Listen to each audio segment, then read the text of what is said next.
बारे में देखा था। ट्रायंगल की चीजें मैंने आपको सब कुछ बता रखा है कि ट्रायंगल में क्या होता है, क्या कितनी साइडें होती हैं, क्या होता है, सारी चीजें बता दें। अब आती है इक्विलैटरल ट्रायंगल की, टाइप्स ऑफ ट्रायंगल में। सर वो लास्ट टाइम थोड़ा एरिया वाला सम हुआ था ना लास्ट लेक्चर में। हाँ, एरिया का सम हुआ वही था ना। ओके। और लास्ट वही सब। अब इसमें क्या होता है, इसमें आपके पार्ट में क्या, एक तो आप जनरल ट्रायंगल ही जानते हो, फिर क्या हो जाता है, यहाँ पे आ जाता है इक्विलैटरल ट्रायंगल। इक्विलैटरल ट्रायंगल यहाँ पे आ जाता है आपका आइसोस्केलर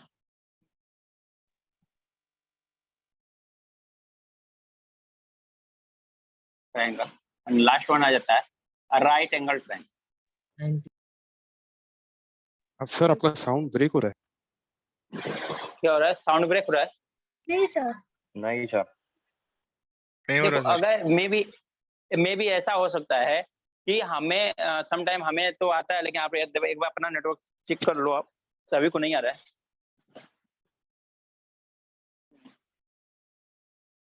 तो क्या होता है आइसोस्केलर ट्रायंगल, ठीक है ना। मैं 3 टाइप्स बता दिया। अब इसमें इक्विलैटरल, राइट एंगल ट्रायंगल और मैं आइसोस्केलर ट्रायंगल के बारे में बता दे रहा हूँ। बट हमें जो डिस्कशन करना है, मेजर जो डिस्कशन करना है हमें इक्विलैटरल ट्रायंगल पे। स्टूडेंट थोड़ा सा ये ऊपर कम दिखाई दे रहा है क्या? नहीं प्रॉपर सर, दिखाई दे रहा है ऊपर का? हाँ दिखाई दे रहा है। सर बहुत दिख रहा है। ओके, इक्विलैटरल ट्रायंगल का क्या मतलब है कि कोई ट्रायंगल, एक बताओ आप, ये ट्रायंगल आपने बनाया ए बी सी। अब जैसे ही हम लोगों ने बताया था, जनरल ट्रायंगल की बात किया था, एक जनरल ट्रायंगल की बात किया था, मैंने बोला था जो ए का वर्टेक्स होता है उसके फ्रंट वाली साइड क्या होती है ए, बी के फ्रंट वाली साइड क्या होती है बी, और सी के फ्रंट वाली साइड क्या होती है स्मॉल सी होती है। तो इक्विलैटरल का मतलब क्या है, इक्विलैटरल मतलब कि इनकी जो भी तीनों साइड साइड्स है इक्वल, ना, तीनों साइड या तीनों एंगल्स क्या होते हैं, वो क्या होते हैं इक्वल होते हैं। वो क्या होते हैं इक्वल होते हैं। दैट मीन्स आप क्या करना चाहते हो, A is equal to B is equal to, क्या करना चाहते हो आप, A is equal to B is equal to C. और क्या करना चाहते हो, angle A is equal to angle B is equal to angle C is equal to 60 degree. 60 degree ये फिक्स है, एंगल तो इसका फिक्स है। साइड चेंज हो सकती है, साइड इसकी चेंज हो सकती है। यहाँ पे जो भी हो सकता है 2 दोनों तीनों साइड हो सकता है 5 तीनों साइड हो, या डिफरेंट कोई अनदर भी साइड हो सकती है, ऐसा हो, लेकिन एंगल आपका फिक्स है, तीनों एंगल 60 डिग्री ही होगा। जैसे ही आप ऐसे भी इक्विलैटरल ट्रायंगल डिफाइन कर सकते हो, सम टाइम एंगल्स दे देगा, तीनों एंगल्स दे देगा, एंगल देने के बाद आप डिफाइन कर लो कि ये क्या इक्विलैटरल ट्रायंगल है या आइसोस्केलर ट्रायंगल है या कौन सा ट्रायंगल। तो सम टाइम एंगल से भी हमें पता चल जाए तीनों ट्रायंगल अगर सेम है, तो सेम एक ही ट्रायंगल में होता है, वो क्या होता है इक्विलैटरल ट्रायंगल, और फिक्स एंगल है कितना होता है 60 डिग्री होता है, फिक्स है। अब कोई कहेगा सर कैसे होता है, तो उसका भी मैं बताता हूँ कैसे होता है। मतलब बेसिक चीजें समझो आप लोग पहले। इसका मतलब कि ये तीनों साइड इक्वल है, तो इसका मतलब क्या हम ऐसा लिख सकते हैं क्या, इक्विलैटरल ट्रायंगल में ए ए ए, यस सर, क्योंकि ये भी है, ये भी है, ये भी है, ठीक है ना। अभी हम कुछ बात नहीं कर रहे हैं, ठीक है। अब यहाँ से मैं इसको प्रूव करूंगा, अभी जस्ट बता दूंगा ये कैसे 60 डिग्री आ रहा है, मैं यहाँ पे बता दूंगा, ठीक है। पहले थोड़ा सा आइसोस्केलस ट्रायंगल के बारे में देख लेते हैं, क्योंकि इसमें हम लोग ज्यादा स्टडी नहीं करना है, ना आइसोस्केलस में ज्यादा ट्रायंगल स्टडी करना है, ना राइट एंगल ट्रायंगल में हम लोग ज्यादा स्टडी करना है। हम लोग जो भी स्टडी करना है इस पे करना है। आइसोस्केलस ट्रायंगल का मतलब क्या होता है, अगर ये ट्रायंगल एबीसी है, एबीसी है, तो आइसोस्केलस का मतलब, आइसो का मतलब क्या, two side, any two sides are equal, any two sides are equal, if any two sides are equal then the opposite angles are also equal। तो इनके अगर दो साइड्स अगर इक्वल हैं तो उनके अपोजिट एंगल भी क्या होंगे, इक्वल होंगे। अगर हमने सपोज कर लिया, मान लो कि ए बी और ए सी क्या इक्वल है, हमने ऐसा मान लिया side A B is equal to side A C, ऐसा दिया हुआ है, side A B is equal to side A C दिया हुआ है। अगर ये दोनों इक्वल है, इसका मतलब साइड ए बी के फ्रंट वाली साइड क्या है, एंगल सी है, और एसी के फ्रंट वाला एंगल क्या है, एंगल बी। इसका मतलब यहाँ से क्या, आइसोस्केलर ट्रायंगल की क्या प्रॉपर्टी आती है कि कोई भी आइसोस्केलर ट्रायंगल है, तो उस आइसोस्केलर ट्रायंगल में हम लोग क्या करते हैं कि जो साइड, दोनों साइड इक्वल है, उनके अपोजिट एंगल भी ऑलवेज क्या होते हैं, इक्वल होते हैं। अगर ये दो साइड इक्वल हैं, तो इसके अपोजिट एंगल है, इसके अपोजिट एंगल है, ये ऑलवेज क्या होंगे, आपके इक्वल होंगे, ठीक है। हो सकता है ये एंगल, ये दोनों साइड इक्वल हो जाए, अगर ये दोनों साइड हो गए तो इसके अपोजिट एंगल ए और इसके अपोजिट एंगल ए, ये दोनों क्या हो जाएंगे, इक्वल हो जाएंगे। समझ में आया? तो आइसोस्केलस की ये प्रॉपर्टी है। रह गई राइट एंगल ट्रायंगल की। राइट एंगल ट्रायंगल का मतलब क्या होता है कि जब भी, हाँ, कोई भी एक एंगल 90 डिग्री आ जाए, कोई भी एक एंगल 90 डिग्री आ जाए, कोई भी एक एंगल 90 डिग्री आ जाए तो उसे हम लोग क्या कहेंगे, राइट एंगल ट्रायंगल। कहीं पे भी आ जाए, किसी भी वर्टेक्स पे एक 90 डिग्री आ जाए तो उसे हम लोग क्या कहेंगे, 90, उसे क्या कहेंगे, राइट एंगल ट्रायंगल कहेंगे। ठीक है ना। तो देखो यहाँ से यहाँ तक एरिया निकालने में कोई प्रॉब्लम है ही नहीं, यहाँ से यहाँ तक एरिया और पेरीमीटर इनका निकालने में कोई प्रॉब्लम नहीं। आप हीरोज फार्मूला लगा दो और अनदर फार्मूले जो है उनको लगा दो, कोई प्रॉब्लम नहीं। देखिए क्या होता है, क्योंकि इक्विलैटरल ट्रायंगल नहीं बताया गया तीनों साइड इक्वल है, किसी दो साइड की बात की जाती है, तो कोई दो हेलो साइड में सर, भी इक्वल हो सकता है। मैं हाँ जी आपका बोलो, आवाज कट रहा है वॉइस ब्रेक हो रही है। हाँ सर। सर। हाँ सर। हाँ सर। हाँ सर। तो ये नेटवर्क तो सही दिखा रहा होगा मेरा, तो आई थिंक सर वीडियो भी पॉज हो रहा है बीच में। वीडियो में आवाज बहुत ब्रेक हो रहा है। Video okay. दिख रहा है सर, अब ठीक है। ओके। तो जैसा कि हम लोगों ने बताया कि यहाँ पे राइट एंगल ट्रायंगल और आइसोस्केलस में हमें कुछ चेंज ही नहीं करते हैं। ठीक है ना। हमारा जो भी होता है हम क्या करते हैं कि हमारे पास जो ट्रायंगल का जनरल ट्रायंगल की प्रॉपर्टी है हम उससे अप्लाई करके यहाँ पे काम कर ले जाते हैं। लेकिन जब बात इसकी आती है आइसोस्केलस की, तो आइसोस्केलस में थोड़ा हमें प्रॉब्लम आती है। आइसोस्केलस ट्रायंगल में हमें प्रॉब्लम आती है। आइसोस्केलस ट्रायंगल में प्रॉब्लम हमें क्या आती है, तो वो ट्रायंगल में प्रॉब्लम क्या आती है कि इसकी तीनों साइड क्या होती है, इक्वल हो जाती है, तीनों एंगल सर ब्रेक हो रही है आवाज। नहीं हो रहा सर, नहीं हो रही है ब्रेक। नेटवर्क से आपको कुछ प्रॉब्लम रहेगा। एक्चुअली क्या था, मैं खुद कंफ्यूज हो जाता हूँ कि मेरा सर नहीं हो confusion रहा, नहीं हो रहा, है। माइंड से। ओके नहीं हो रहा है ब्रेक। ठीक है ना। तो क्या होता है कि इसमें क्या प्रॉब्लम आती है कि इक्विलैटरल ट्रायंगल में तीनों साइड्स क्या होती है, इक्वल हो जाती है, तो तीनों एंगल्स भी आपके क्या हो जाते हैं, इक्वल हो जाते हैं। ओके। अब यहाँ पे देखो स्टूडेंट होता क्या है, हमें बोला angle A is equal to angle B is equal to angle C is equal to 60 degree होता है।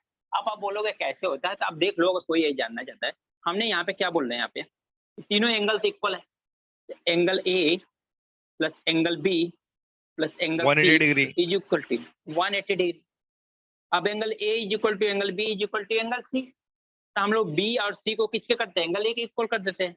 एंगल ए अब प्लस एंगल ए अब plus angle A is equal to what, 180 degree.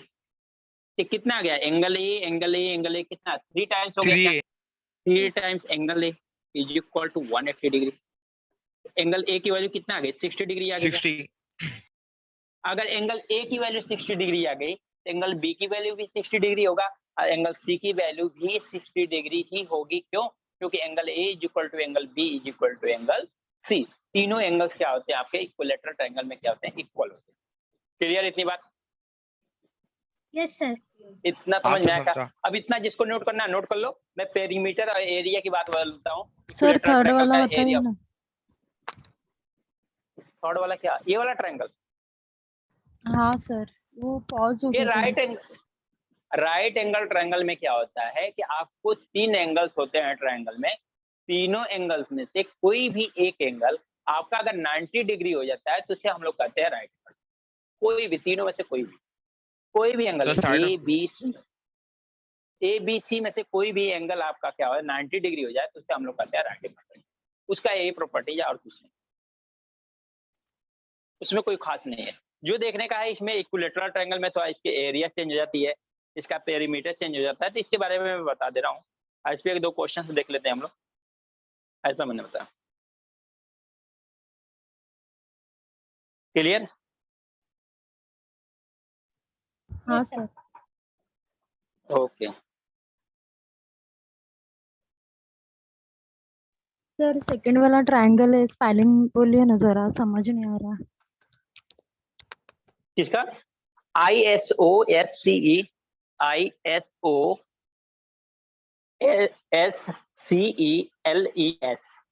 Isosceles hello sir. Triangle. हाँ जी, sir isolate triangle में दो side equal होता है ना? हाँ 2 साइड इक्वल होते हैं, उनके अपोजिट एंगल्स इक्वल होते हैं। Okay sir. सर रिपीट करिए ना, सुना नहीं। ISOSCELES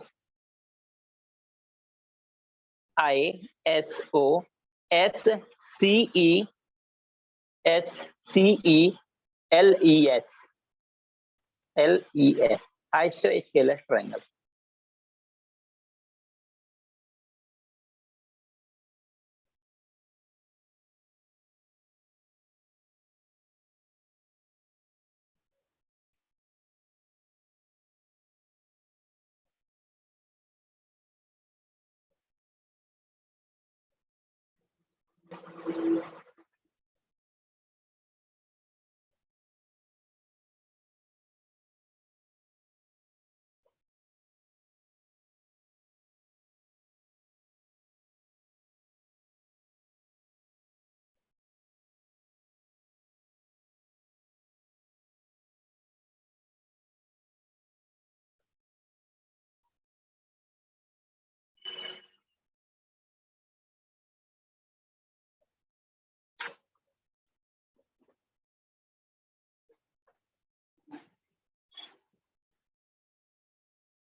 आइसोस्केलस में और एक स्टूडेंट डालना कि जब हम किसी वर्टेक्स से परपेंडिकुलर ड्रा करते हैं ना, तो जिस साइड पे परपेंडिकुलर ड्रा करते हैं उसको बाइसेक्ट करते हैं आइसोस्केलस ट्रायंगल में। इक्विलैटरल का मैं पूरा प्रॉपर अभी एक्सप्लेन करूंगा। आइसोस्केलस में एक और चीज यहाँ पे छूट गया था कि जब हम किसी वर्टेक्स से परपेंडिकुलर ड्रा करते हैं तो वो उसके अपोजिट साइड को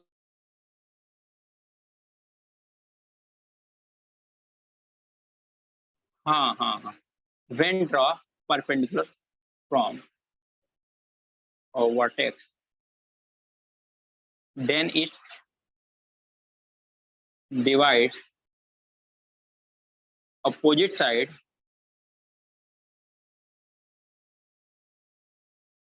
in equal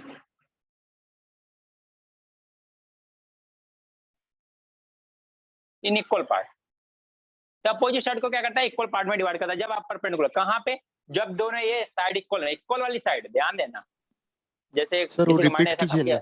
करो, रिपीट करो ना। when draw perpendicular from a vertex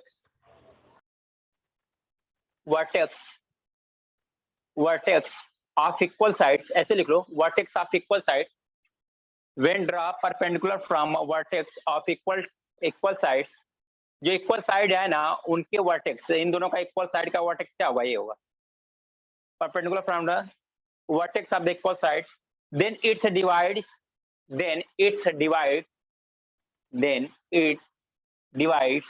opposite side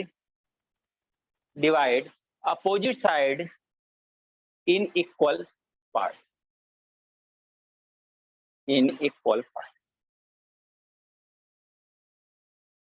हो गया सर, लिख के। हो गया, लिख के सब हो गया। सर राइट एंगल ट्रायंगल को डेफिनेशन में बताओ ना कुछ। राइट एंगल ट्रायंगल का डेफिनेशन कुछ नहीं है। राइट एंगल ट्रायंगल का डेफिनेशन यही है। आपको डेफिनेशन लिखना है तो डेफिनेशन में लिखवा देता हूँ। हाँ सर बताओ ना। लिख दो, लिख लो। एक मिनट सर। हाँ, when a angle forms 90 degree, when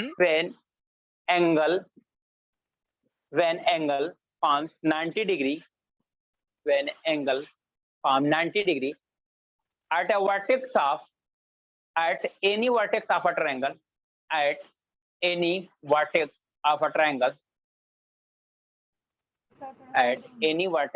triangle, then that triangle is called right angle triangle.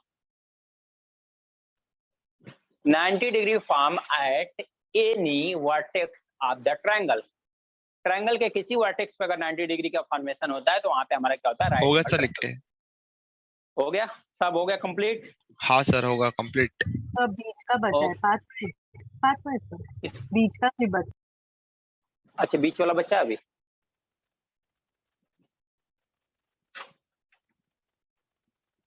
तो वो क्या लिखा है लाइन एक बार बता सकते हो? व्हेन ड्रॉ एंड उसके बाद रिपीट तो किया था। When draw perpendicular from when draw from a vertex of equal side,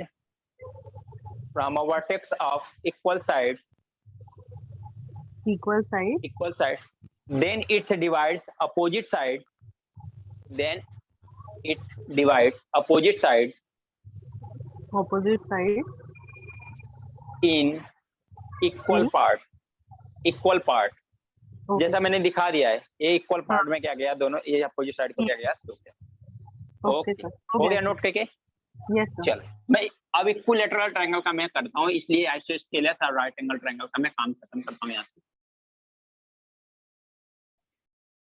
चलो अब देखो क्या है स्टूडेंट यहाँ पे कि जैसे इक्विलेटरल ट्रायंगल में इतना आप सारी चीज देखो 60 डिग्री होता है। अब आती है इनकी, इसमें भी सेम होता है कि मैं क्या देखा कि दो साइड अगर इक्वल है, दो साइड इक्वल है और उनका जो उससे वर्टेक्स फॉर्म होगा, दोनों साइड से जो वर्टेक्स फॉर्म होगा वो उससे अगर परपेंडिकुलर हम लोग ड्रा करेंगे तो अपोजिट वाली साइड क्या होती है, इक्वल पार्ट में डिवाइड होती है। इसका मतलब भाई एक बात बताओ मेरे को कि ये दोनों साइड इक्वल है क्या? Yes sir. हाँ ये दोनों साइड इक्वल है क्या? Yes sir. Yes, हाँ sir. ये दोनों साइड इक्वल है क्या? Yes. yes Yes, इसका sir, मतलब equal है। है, इसका मतलब है कि इक्विलेटरल ट्रायंगल के किसी भी वर्टेक्स से उसके अपोजिट साइड में परपेंडिकुलर ड्रा करते हो तो बाइसेक्ट करता है उस साइड को। समझा क्या? फिर से बताता हूँ, इसका तो क्या मतलब हुआ? बाइसेक्ट मतलब इक्वल इक्वल पार्ट में डिवाइड कर देता है। बाइसेक्ट का मतलब होता है, बाइसेक्ट का मतलब होता है कि किसी भी लाइन को या किसी भी सेक्टर को, किसी भी चीज को इक्वल पार्ट में डिवाइड कर देना। तो सर बाइसेक्ट वर्टेक्स दो पार्ट में, दो इक्वल पार्ट में डिवाइड कर देना, ऐसा होता है। तो इसका मतलब तो मैंने क्या बताया, वर्टेक्स 1 मिनट, इसका मतलब क्या हुआ, ये दोनों साइड इक्वल, ये दोनों साइड इक्वल, ये दोनों साइड इक्वल। आइसोस्केलर ट्रायंगल में आपने यही देखा कि अगर दो साइड इक्वल है तो उनसे जो वर्टेक्स बनता है उससे अगर परपेंडिकुलर ड्रा करते हैं किसी अपोजिट साइड पे, उसके अपोजिट साइड पे, तो क्या करता है, इक्वल साइड में, यानी बाइसेक्ट करता है साइड को। तो इसका मतलब यहाँ पे तो दो सभी साइड्स इक्वल हैं, यानी किसी भी दो साइड को पकड़ ले तो वर्टेक्स जो बनेगा वो साइड क्या होंगे, इक्वल होंगे। इसका मतलब कि इक्विलेटरल ट्रायंगल में किसी भी वर्टेक्स से अगर हम लोग परपेंडिकुलर ड्रा करते हैं उसकी अपोजिट साइड पे तो क्या हेलो करता सर। है, उस साइड को बाइसेक्ट करता सर मैं properly इक्विलेटर बता दूं में क्या? ऑल एंगल और ऑल साइड इक्वल होते हैं ना? है। हाँ, all side and all angles are equal, ये तो चीजें मैंने बता रखा है यहाँ पे, ये चीजें तो मैंने यहाँ पे डिस्कस कर रखा है, यहाँ पे मैंने ये चीजें डिस्कस कर रखा है। अब मैं इसके प्रॉपर्टी की बात करता हूँ जो परपेंडिकुलर बाइसेक्टर की। ये बात समझ में आई क्या आप लोगों को कि इक्विलेटरल ट्रायंगल के किसी भी वर्टेक्स से अगर परपेंडिकुलर ड्रा करते हैं तो वो उसके अपोजिट साइड को बाइसेक्ट करता है। इतनी बात क्लियर हुई क्या? यस सर अगर ये बाइसेक्ट करेगा तो यहाँ से यहाँ का डिस्टेंस क्या होगा, ये बाई 2 होगा क्या? यस यस सर राइट है, यहाँ से क्या करेगा, ये बाई 2, ये बाई 2, यहाँ तो फिक्स है ना, तीनों साइड क्या इक्वल है, यहाँ पे क्या होगा, फिक्स होगा। अब स्टूडेंट आते हैं पेरीमीटर की बात। अब मेरे को बता दो आप लोग पेरीमीटर कितना आएगा इक्विलेटरल ट्रायंगल का? तो पेरीमीटर का मैं निकालने का सबसे आसान तरीका बताया था कि किसी भी फिगर का आपको अगर निकालना है ना पेरीमीटर, तो आपको प्रॉब्लम है ही नहीं, कोई फार्मूला नहीं रट्टा मारना, कुछ भी नहीं करना है, बस वो कंसेप्ट याद करो, वो आ जाएगा। कितना? A plus A 3A, very good है। इसका मतलब क्या होगा, 3 इंटू साइड, ऐसा बोल सकते हो, राइट है क्या? 3 इंटू साइड, जो भी साइड होगी उसको 3 से मल्टीप्लाई कर दोगे, आपको क्या मिल जाएगा, पेरीमीटर। क्यों? क्योंकि पेरीमीटर में मैंने बताया था कि किसी भी फिगर का आपको पेरीमीटर अगर फाइंड आउट करना है तो आपको क्या करना है, जो उनकी जितनी भी साइड है, जो बाउंडेड है, जो बाउंड्री है, उसकी सारी बाउंड्री को उसको क्या कर दो, ऐड कर दो उसकी लेंथ को, तो आपको क्या मिल जाएगा, पेरीमीटर मिल जाएगा। आपको क्या हेलो फाइंड आउट सर। हो जाएगा? हाँ जी, सर पेरीमीटर मतलब क्या होता है? पेरीमीटर ये होता है कि किसी भी फिगर को बनाने वाली जो लाइन होती है ना, उसको हम लोग पेरीमीटर करते हैं। सबसे आसान लैंग्वेज में समझो आप, किसी भी फिगर को, चलो मैं बोलता हूँ आपका घर रेक्टेंगल है, आप कैसे मानोगे बताओ? लाइन से जुड़ा हुआ, 4 लाइन से।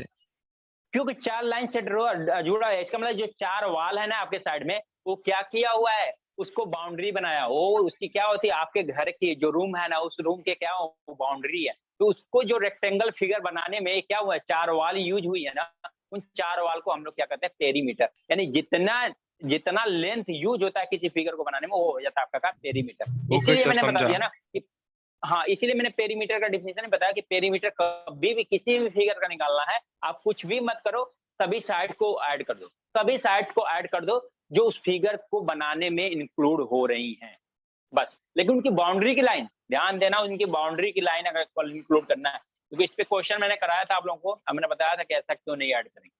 क्लियर? इसका Clear, पेरीमीटर sir. कितना हो जाएगा? इसका पेरीमीटर कितना हो जाएगा? 3 टाइम्स 3 साइड। इस साइड, दैट मींस इसकी साइड हो जाएगी, ठीक है? Yes sir. सर अब इसकी, हाँ जी बोलो। सर वो ए ये तीनों साइड वो 3 है क्या? हाँ समझ गए। आपने a plus A that means तीनों को ऐड करेंगे तो कितना होगा? 3 टाइम्स ए। हमें ए हाँ लीजिए सर 3 इंटू साइड, किसी साइड को ले लो और उसको फिर से मल्टीप्लाई कर दो, आपको मिल जाएगा area perimeter. Oh sorry, perimeter of equilateral triangle. अब एरिया या इक्विलैटरल ट्रायंगल क्या होगा? एरिया कितना होगा? तो √3/4 साइड का स्क्वायर होता है। इसका मतलब √3/4 साइड का स्क्वायर मतलब दैट मींस क्या? ए का स्क्वायर। साइड का स्क्वायर मतलब कितना? ए का स्क्वायर होता है। तो ए क्या मिलता है आपको? एरिया। एरिया मिलता है आपके किसी भी ट्रायंगल के। समझ में आया क्या? नहीं सर, Yes, नहीं sir. समझा। देखो, किसी भी ट्रायंगल की अगर एरिया निकालना है, सॉरी इक्विलैटरल ट्रायंगल की अगर एरिया निकालना है, हमें इक्विलैटरल ट्रायंगल की एरिया निकालना है, तो हम लोग क्या करते हैं? √3 टाइम 4 साइड का स्क्वायर करते हैं। √3 टाइम 4 साइड का स्क्वायर करते हैं तो हमें क्या मिल जाता है? एरिया मिल जाता है। अब इसको प्रूव करना है तो बताओ, प्रूव कर देता हूँ। हाँ जब सर, एकदम इक्विलैटरल ट्रायंगल का निकलने रहेगा तो एरिया का √3/4 है क्या? हाँ, √3/4 साइड का स्क्वायर, दैट मीन √3/4 इंटू ए का स्क्वायर। ओके, इसको प्रूफ करा सर इसको। हाँ कर देता हूँ ना।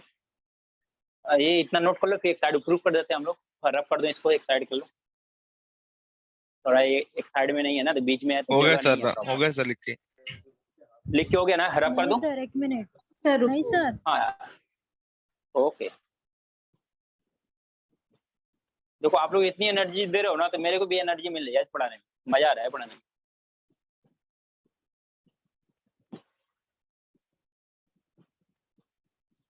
नहीं तो ऐसा होता है कि मेरे से, अब देखो इसमें से मेरी एक भी चीज स्किप नहीं हो सकती आज। क्यों? क्योंकि आप लोगों को उतना ज्यादा एनर्जी आप दिखा दे रहे हो, इतना ज्यादा एक्टिवनेस दिखाई दे रहे हो।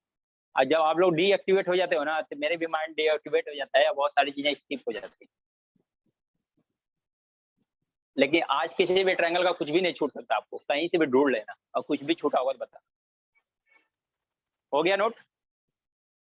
हाँ सर, हो गया, सब कुछ हाँ हो गया। सर।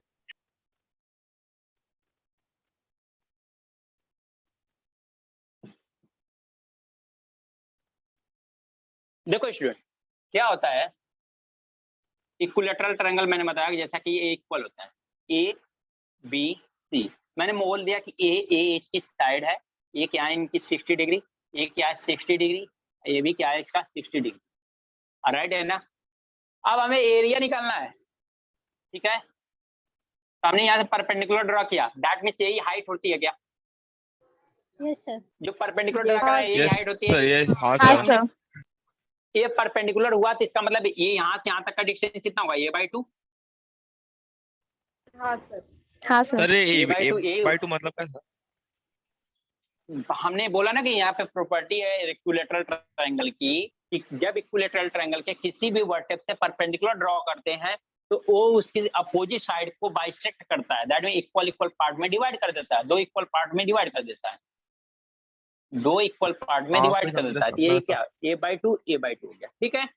हाँ ओके तो अब सर। मेरे को बताओ स्टूडेंट, मैंने डिवाइड एरिया हुआ का, है इसलिए a/2 आया है ना? हाँ मैंने परपेंडिकुलर ड्रॉ किया ना, तो ये हाफ पार्ट में क्या हुआ? डिवाइड। हाँ सर, ओके सर। ओके, अब मैंने जैसा बताया स्टूडेंट ध्यान दो, तो एरिया का फॉर्मूला मैंने क्या लिखा रखा आपको? हाफ बेस इंटू हाइट है क्या? Half into base into height, ये फॉर्मूला आपने लिखा है क्या? जनरल ट्रायंगल के लिए लिखा है क्या आपने? हाँ सर. हाँ सर, लिखा है। चलो, इसका मतलब स्टूडेंट एक बात बताओ, आपको बेस तो पता है ना? टोटल डिस्टेंस, ये बेस क्या है? यही बेस है ना आपका ए? A. बेस कितना है? ए है ना? ये आपको ए पता है, आपको क्या आइडिया नहीं, एच का आइडिया है क्या? अगर आपको हाइट मिल जाए तो एरिया निकाल सकते हो क्या? Yes sir. राइट है? अगर स्टूडेंट मैं बोलूं कंसीडर करूं इन ट्रायंगल ए, इसको डी मान लो आप, ए बी डी में, in triangle A B D में कंसीडर किया जाए, अगर हम लोग साइन लेते हैं, साइन ले लो, कॉस ले लो, कुछ भी लो, लेकिन साइन इसलिए ले रहे हैं क्योंकि आप लोगों को मैं पहले बता रहा हूं कि परपेंडिकुलर कौन सी साइड होती है जो एंगल कंसीडर करते हैं उसके अपोजिट वाली साइड क्या होती है, परपेंडिकुलर होती है। तो हमें यहाँ पे एच दिखाई दे रहा है, अगर ये एंगल हमने कंसीडर किया इसका मतलब यहाँ पे परपेंडिकुलर बन रहा है, हमारे लिए साइन ज्यादा कन्वीनियंट होगा as compare to the cos. Clear? तो यहाँ पे क्या होगा, sine 60 degree is equal to, यानी sine theta is equal to क्या था, परपेंडिकुलर अपन क्या होता है, हाइपोटेनस, परपेंडिकुलर अपन हाइपोटेनस। तो परपेंडिकुलर कितना है, एडी, अपन हाइपोटेनस कितना है, एबी। तो फाइनल क्या बन जाएगा, एडी की वैल्यू कितनी है, एच, और एबी की वैल्यू कितना है, ए। साइन 60 डिग्री की वैल्यू कितनी होती है स्टूडेंट, आप लोग बता दो, √3/2 इज इक्वल टू क्या हो गया, एच बाई ए। एच की वैल्यू कितना हो गई, √3/2 इंटू ए। एच की वैल्यू मिल गई, आपको बेस पता है, यहाँ पर रख दो 1/2। बेस कितना है, ए है क्या, हेलो बेस सर, कितना है आपका, हाँ जी, आपका वॉइस कट रहा है। नहीं सर, नहीं ब्रेक हो रहा है। बराबर है सर। बराबर है, देखो जरा थोड़ा सा, क्लियर है, क्लियर है। Okay. H is equal to कितना है, √3/a, दैट मीन हाइट मिल गया। बेस कितना है, ए है क्या, ये क्या बेस है ना, जिस पे हम लोग परपेंडिकुलर ड्रॉ करते हैं या जिस पे हाइट ड्रॉ करते हैं उसकी पूरी लेंथ क्या होती है, बेस होती है। तो बेस कितना है, ए है, तो बेस हो गया ए इंटू हाइट कितना है, √3/a, √3/2 इंटू ए, मल्टीप्लाई कर दो, तो √3 इंटू 1 कितना हो जाएगा, √3, 2 इंटू 2 कितना हो जाएगा 4, ए इंटू ए कितना हो जाएगा, ए स्क्वायर। यही आ गया क्या, एरिया। यही हम लोगों ने लिखा था क्या, हाँ सर। Yes sir. समझ में आया सर क्या एक बार फिर से student? समझाओ, सभी- फिर एक बार हाँ, शॉर्ट सर। में। सर एक बार सर, फिर एक से। बार दोबारा से बताओ। Okay student, no problem. देखो हमने क्या किया, हमारा राइट एंगल ट्रायंगल, सॉरी एक ट्रायंगल ले लिया जो कि इक्विलैटरल ट्रायंगल है। मैंने इस वर्टेक्स से इस पे परपेंडिकुलर ड्रॉ किया, इस वर्टेक्स से इस पे परपेंडिकुलर ड्रॉ किया, परपेंडिकुलर ड्रॉ किया, तो हमने यहाँ पे परपेंडिकुलर ड्रॉ किया, मतलब डी ले लिया। अब हमें क्या पता है कि एरिया इज इक्वल टू क्या होता है, half times base into height. Area क्या होता है, half time base into height. अब हमें यहाँ पे हाइट तो आइडिया है नहीं, हमें बेस पता है कि ए है, बेस तो हमें पता है, लेकिन हाइट का आइडिया नहीं है। तो हाइट निकालेंगे हम लोग, हाइट कैसे निकालेंगे, तो साइन ले लेते हैं हम यहाँ पे। साइन 60 ले लिया, तो साइन 60 ही क्यों लिया, साइन ही क्यों लिया, अदर ट्रिग्नोमेट्रिक फंक्शन क्यों नहीं लिया। तो उसका रीजन ये है स्टूडेंट कि अगर अदर ट्रिग्नोमेट्रिक फंक्शन लेते तो इसमें परपेंडिकुलर अपन बेस आ जाता है, बेस अपन हाइपोटेनस ऐसा आता है। तो हमें वो नहीं चाहिए, हमें क्या चाहिए, परपेंडिकुलर चाहिए ही चाहिए, क्योंकि एच को निकालना है तो परपेंडिकुलर। ये परपेंडिकुलर क्यों होगा, क्योंकि हमने ए वाला एंगल कंसीडर किया है। इस वाला जो एंगल कंसीडर करते हैं उसके फ्रंट वाली साइड क्या होती है, परपेंडिकुलर। ऑलवेज मैंने बताया था, ऑलवेज परपेंडिकुलर होती है। 90 डिग्री के अपोजिट वाली साइड ऑलवेज हाइपोटेनस होती है, जो बचती है वो क्या होता है, बेस होता है। तो जैसे ही हमने साइन 60 डिग्री लिया, साइन थीटा लिया, तो हमारा क्या होता है, परपेंडिकुलर अपन हाइपोटेनस। परपेंडिकुलर कितना है, एडी, और हाइपोटेनस कितना है, एबी। एडी की वैल्यू कितनी है, एच, एबी की वैल्यू कितनी है, ए। तो साइन 60 डिग्री की वैल्यू कितना है, √3/2 is equal to H by A. H की वैल्यू कितना है, √3/2 ए, यानी हाइट आपको मिल गई। हाइट कितना मिल गई, √3/2 इंटू ए हाइट मिल गई। एरिया का फॉर्मूला होता है 1/2 इंटू बेस इंटू हाइट। तो 1/2 बेस कितना है, बेस हमारा ए है, बेस हमारा है कितना, ए है, हमने ए पुट कर दिया। हाइट कितनी है, हाइट √3/2 ए है, तो हाइट हमने पुट कर दिया √3/2 ए पुट कर दिया। अब यहाँ मल्टीप्लाई कर दें, √3 इंटू 1 कितना होगा, √3, 2 इंटू 2 कितना होगा 4, ए इंटू ए कितना होगा, ए स्क्वायर होगा। समझा क्या आप? सर साइन 60 की वैल्यू हमेशा मतलब वो वैल्यू वही √3/, हाँ हाँ हाँ हाँ। हाँ। अगर आप बैंकिंग के लिए हो, केवल आपने बस जस्ट मेंसुरेशन के लिए आए हो, तो आप जस्ट इतना से याद करो, साइन 60 डिग्री की वैल्यू उतना होती है। ट्रिग्नोमेट्री ओके टेबल में ओके ऐसा ओके। होता है। Okay sir. हाँ हाँ, जितने बैंकिंग वाले स्टूडेंट हैं होता है। हाँ कुछ बैंकिंग का हाँ जी। रहेगा तो टिप्स बताओ सर। देखो बैंकिंग के लिए मैं बताता रहा हूँ, बैंकिंग में अगर एंगल्स आते हैं ना, तो आप इतना याद करोगे साइन 60 डिग्री की वैल्यू इतना होती है। या आप मैं ऐसा करूंगा, ठीक है, ओके स्टूडेंट। बैंकिंग वालों के लिए साइन कॉस्ट नहीं है ना, तो मैं ऐसा करूंगा लास्ट में जाते जाते ना जो 5-10 मिनट बचेगा ना, प्लीज सर। मैं ट्रिग्नोमेट्री, हाँ तो मैं ना जब लास्ट का टाइम बचेगा ना तो ट्रिग्नोमेट्री टेबल में बना दूंगा। ट्रिग्नोमेट्री टेबल में आपको सबका मिल जाएगा 0 डिग्री, क्योंकि ओके, आपको ओके। बहुत मैक्स टू मैक्स मिलेगा ना, या तो 0 डिग्री मिलेगा, 0 तो मिलना नहीं है क्योंकि 0 डिग्री बनेगा ट्रायंगल ही नहीं बनेगा, तो आपको या 30 डिग्री, 45 डिग्री, 60 डिग्री, साइड तो ना 90 सर डिग्री, प्लीज। यही आपको मिलने वाले हैं, ठीक है ना। तो यही जब 4 चीज मिलने वाले हैं तो इन चारों का मैं ट्रिग्नोमेट्री टेबल आपको बता दूंगा जाते जाते, ओके लास्ट में। तो ये याद करना ही पड़ेगा ना, यूज होता है ना बहुत। हाँ, अगर एंगल आ गया, अगर एंगल की वैल्यू है कहीं पे दिया है तो आपको उसकी जरूरत तो पड़ेगी ही पड़ेगी। तो रट लेना है ना सर। हाँ, अब रोटी ऐसा ही कर सकते हो आप, रट लेना कर सकते हो।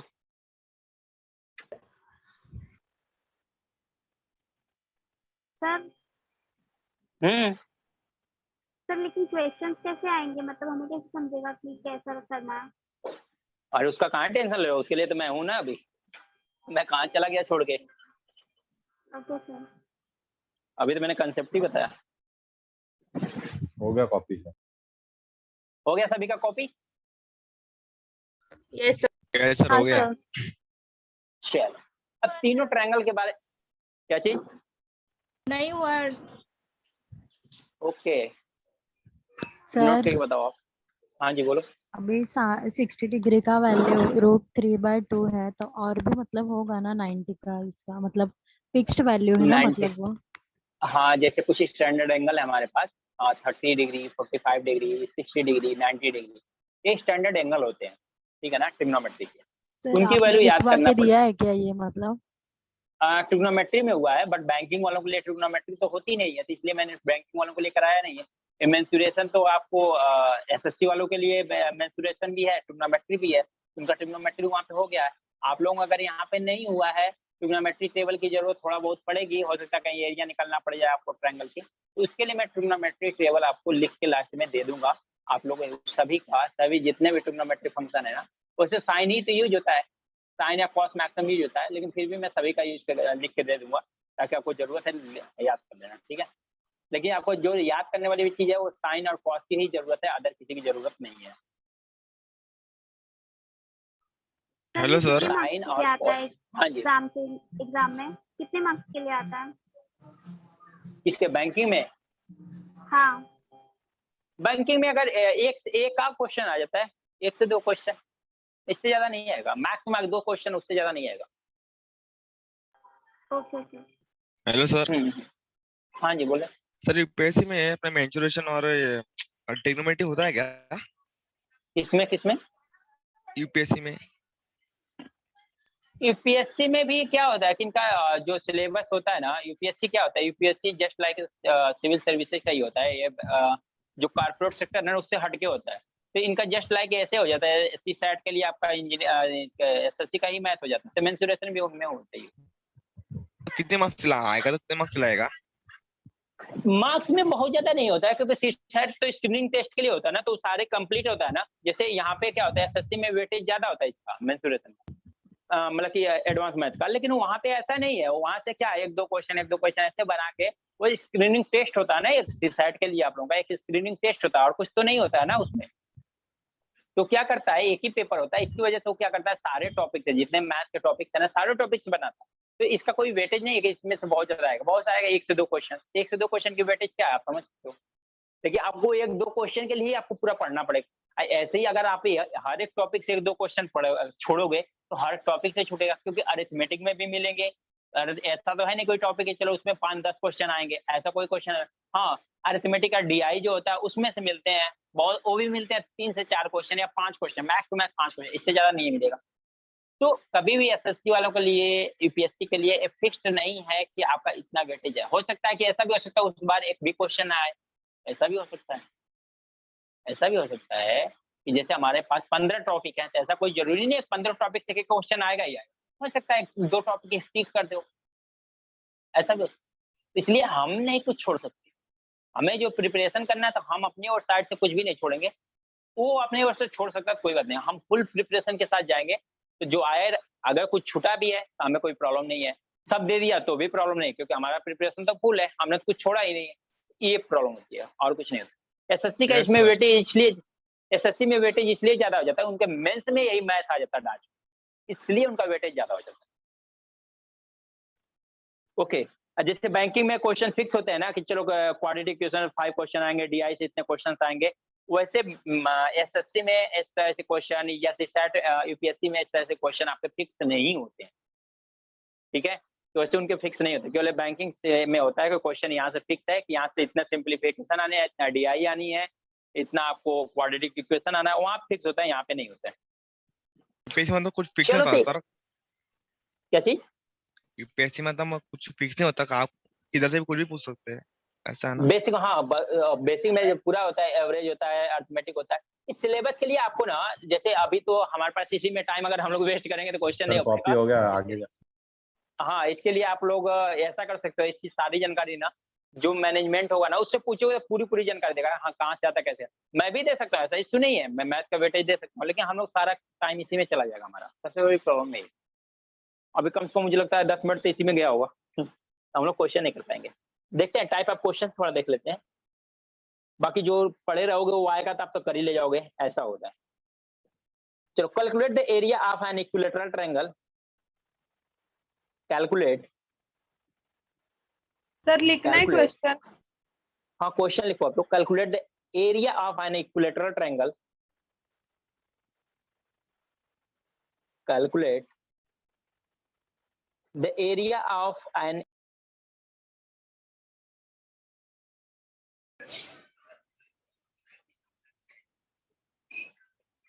सर हो गया इतना। Calculate the area of an equilateral triangle. आगे बोलो ना सर।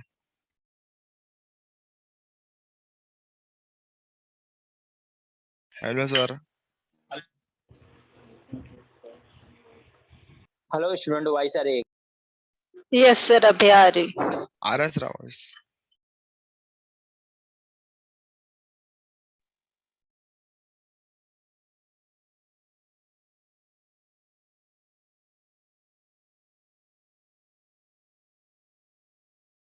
सर पॉज हो गया क्या? और काफी कोयल लग रहा है शायद से। हाँ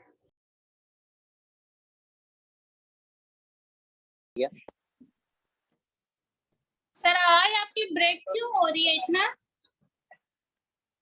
एक्चुअली स्टूडेंट ना अभी कॉल आ गया था मेरा, तो मैं म्यूट हो गया था, ब्रेक नहीं हुई था, म्यूट हो गया। आप देखोगे तो मेरा माइक म्यूट हो गया यस सर, यस म्यूट हाँ हुआ हाँ था। सर हाँ। हाँ म्यूट हो गया था, ब्रेक नहीं हुआ था, म्यूट हो गया था। आप इतना मत हड़का दो कि मैं छोड़ के क्लास चला जाऊँ। नहीं sir. Calculate the area, calculate the area of an equilateral triangle. कोई नहीं, मैं भी मजाक ही कर रहा हूँ, आप सीरियस मत लेना। क्या की कर रहे थे? Calculate the area of an equilateral triangle. Calculate the area of an equilateral triangle whose height is 20 centimeter.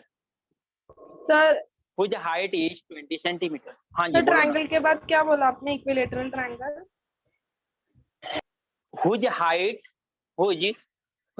is 20 centimeter. जिसकी हाइट कितना दिया हुआ है, इक्विलेटरल ट्रायंगल की हाइट दिया हुआ 20 सेंटीमीटर दिया हुआ है, तो आपको बस बता देना है कि एरिया ऑफ इक्विलेटरल ट्रायंगल कितना होगा। बता दो स्टूडेंट, फटाक दे मुझे। सर हाइट एक मिनट में देता हूँ। क्या बोला आपने? सुनाई नहीं दिया।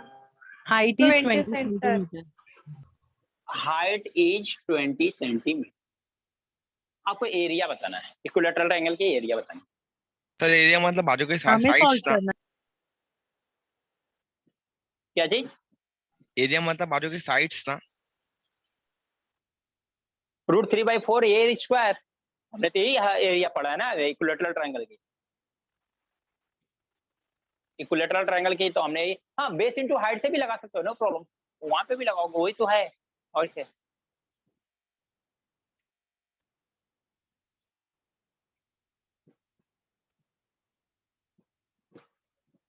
इसके मैं 2 तरीके बताता हूँ आप लोगों को सॉल्व करने का, आपको जो पसंद आएगा वो बताना आप लोग। सर ये हमें सॉल्व करना है? ट्राई करना है, ऐसा नहीं है, मैं बताऊंगा, बस ट्राई करना आपको, ओके ताकि आप क्वेश्चन देख लो, समझ लो इक्विलेटरल ट्रायंगल का फॉर्मूला एटलीस्ट। अब इतना बोलने से हर किसी के माइंड में इतना आएगा ना, सर चलो 40 इक्विलेटरल बाय ट्रायंगल रूट का 3 एरिया कितना सर रूट 3 में लेना है या फिर उसको पूरा 25 कैलकुलेट बाय करूं? कोई नहीं, रूट 3 आ 40 बाई जाएगा। रूट 3 एक 40 बाई रूट 3। हाँ, आप कितना बोल रहे हो? 25 बाय रूट 3। ओके, देखते हैं फिर, देखते हैं ना। चलो, अब ये इक्विलेटरल ट्रायंगल हमने बना दिया, मान लो, ठीक है ना। इसकी हाइट दे दिया कितना, 20 centimetre, A B C and D, A B C and D. ये कितना है, 20 सेंटीमीटर है, ये है डी, ए बी और ये क्या है, सी, राइट है।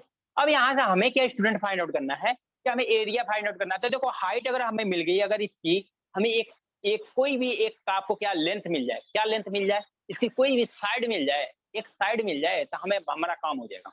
एक साइड मिल जाए तो हमारा काम हो जाएगा, राइट है क्या। हमें बस साइड ही चाहिए ना, हाइट दिया हुआ है, साइड ही तो चाहिए ना हमें, क्योंकि साइड तो तीनों इक्वल होती है। इसका हाँ मतलब सर। यहाँ से बात करो, जैसे यहाँ से हमने इसका मतलब ये हाइट का मतलब क्या हुआ है, परपेंडिकुलर ड्रा किया गया है। अगर ये परपेंडिकुलर ड्रा किया गया है तो ये कितना होगा, 60 डिग्री होगा। अगर ये 60 डिग्री हुआ, यस सर। हम यहाँ साइड निकालने से बेटर है कि हम ये वाली साइड निकाल लें, तो हम ले लेते हैं sine 60 degree. Sine 60 degree is equal to क्या हो जाएगा, perpendicular upon hypotenuse AD upon AB. तो कितना, साइन 60 डिग्री की वैल्यू कितनी होती है, √3/2। रूट 3/2। एडी की वैल्यू कितनी है, 20। एबी की वैल्यू क्या है, पता नहीं, यही तो निकाल, यही तो हमें फाइंड आउट करना है। एबी का क्रॉस मल्टीप्लाई कर दो, एबी इज इक्वल टू क्या हो जाएगा, 40 डिवाइड बाई √3 होगा क्या। Yes sir. तो ये इसकी साइड आ गई, इसकी एक साइड आ गई। आज साइड आ गई तो आपको एरिया निकालना आसान है। क्या होता है एरिया, एरिया क्या होता है, √3/4 साइड का स्क्वायर होता है ना। हाँ सर। √3/4 साइड का स्क्वायर, तो √3/4 साइड का स्क्वायर करेंगे तो क्या आ जाएगा, यहाँ पे /4 इंटू साइड का स्क्वायर मतलब कितना है, 40/√3 का स्क्वायर, यही आएगा क्या। हाँ सर। इसको सॉल्व कर दोगे आप तो कितना आ जाएगा, यहाँ पे √3/4 40 का स्क्वायर दैट मीन 1600 और √3 का स्क्वायर कितना होता है 3, 4 से इसको कैंसिल करोगे तो कितना हो जाएगा 400। और यहाँ पे कितना आ जाएगा आपका फाइनली एरिया क्या आ गई, √3 400 √3 होगा ना, ऐसे कर लो 400 √3 बाई कितना एरिया आ गई 400 √3/3। या तो आपको रेशनलाइज कर सकते हो तो 400 बाई क्या आएगा √3 आ जाएगा, या तो इतना ही पे आप रख दो, या आप क्या करो √3 की वैल्यू रख दो 1.723 क्या कर लो, इसकी वैल्यू रख दो √3 की, तो भी आंसर मिल जाएगा। लेकिन ये आपका क्या हुआ, एरिया आ गया। तो एरिया निकालने का ये तरीका था आपको कि केवल एक साइड निकाल लो तो आपको क्या मिल जाएगा, इसका एरिया मिल जाएगा, फाइंड आउट हो जाएगा। समझ में आया क्या ये क्वेश्चन। Yes sir. सर मुझे लगा कि सिर्फ क्वेश्चन साइड कैलकुलेट करना। नहीं साइड नहीं था, एरिया, मैं एरिया बोला था ना, हाँ एरिया बोला था मैं। हाँ सर, मेरी स्क्रीन ब्लैंक हो गई थी पूरी, तो फिर मुझे ओके, निकल के वापस आना पड़ा। सर हाँ। हाँ जी, बोलिए। √3/2 60 डिग्री का वैल्यू लिया आपने, वो कैसे सर, हाँ। √3/4 बोला था ना। नहीं √3/2 इसके पहले भी लिया था हमने, जब प्रूफ किया था तभी √3/2 ही लिया था साइन 60 डिग्री की वैल्यू। √3/4 एरिया आया था, एरिया आया था, देखो यहाँ पे √3/4 एरिया का साइड का स्क्वायर, एरिया में हमारा √3/4 आया था, बट साइन 60 डिग्री की वैल्यू वहां पे भी मैंने √3/2 ही पुट किया था। बट एरिया का अब और से- एक फॉर्मूला बताया था ना आपने, 1/1/2 उससे नहीं सॉल्व कर हाँ सकते? उससे नहीं कर सकते हैं, क्यों नहीं कर सकते हैं, यहाँ पे एरिया ले लो 1/2, बेस कितना है, हाँ। जो इसकी ए साइड होगी उतना ही तो ए साइड होगी ना, क्योंकि इक्विलेटरल ट्रायंगल है, ए बी साइड ए हाँ। साइड इक्वल होगी, तो 1/2 बेस कितना आ गया आपका, कहाँ गया 40/√3 40/√3। इंटू हाइट कितना होगा 20 हाइट 20 सेंटीमीटर। 20 तो लास्ट में सेंटीमीटर सेंटीमीटर स्क्वायर लिखा है। क्या चाहिए, सर 400 √3/3 के बाद क्या लिखा है आपने? सेंटीमीटर 4 सेंटीमीटर का स्क्वायर है, क्योंकि एरिया स्क्वायर में होती है। तो यहाँ से भी कैलकुलेट कर लो आप, इसको कैंसिल करोगे कितना होगा, 2 आएगा। तो फाइनली क्या आ गया, ए इक्वल टू कितना आ गया, 400 डिवाइड बाई √3। यहाँ पे भी यही आएगा, √3 का नीचे ऊपर मल्टीप्लाई करो तो √3 कैंसिल हो जाएगा, तो बचेगा क्या, 400 बाई √3 बचेगा। वही सेम एरिया। ओके सर, तो दोनों फॉर्मूला भी यूज कर सकते हैं। हाँ श्योर, वो जो फार्मूला बना है हमारा √3/4 एरिया का स्क्वायर, ये यहीं से तो मैंने प्रूव किया था ना। Okay sir, thank you. अब ओके वेलकम। अब हाँ जी सर जैसे हम ये sin 60 लेते हैं, तो मतलब जब भी हम इक्विलेटरल ट्रायंगल का फाइंड आउट करेंगे तो हर एक इक्विलेटरल ट्रायंगल में sin 60 ही लेंगे। या तो 60 मिलेगा, 30 मिलेगा, क्योंकि जहाँ डिवाइड होगा वहाँ, जहाँ भी एंगल बाइसेक्टर बोल देगा वहाँ पे क्या होगा, 30 डिग्री हो जाएगा। अगर नहीं बोलता है तो 60 डिग्री ही यूज होगा, 60 डिग्री के अलावा कुछ यूज होगा नहीं। अब सर, इसको मैं यहाँ समझ पे- लेना आप लोग के, यहाँ पे एंगल बाइसेक्टर है, कभी एंगल बाइसेक्टर है, यहाँ पे परपेंडिकुलर ड्रॉ किया गया, एंगल बाइसेक्टर नहीं है। सर लेकिन यहाँ पे और वहाँ पे आंसर अलग आया है ना थोड़ा, वहाँ पे ऊपर √3 आया है। आंसर अच्छा सर देखो यहाँ पे क्या दिया हुआ है, सर √3 एक मिनट 400/3 इंटू √3। हमने क्या किया, √3/√3 कर देंगे, कोई प्रॉब्लम है क्या किसी को? अगर हम दोनों नीचे ऊपर करते रहे कैंसिल आउट हो तो वही होगा ना, हमें कोई प्रॉब्लम ही नहीं है। ए इज इक्वल टू कितना हो जाएगा 400 और √3 इंटू √3 कितना हो जाएगा, 3 हो जाएगा। यहाँ पे 3√3 है, 3 से 3 कैंसिल हो गया, तो ए की वैल्यू कितना आ गई 400 अब सेम हो गई।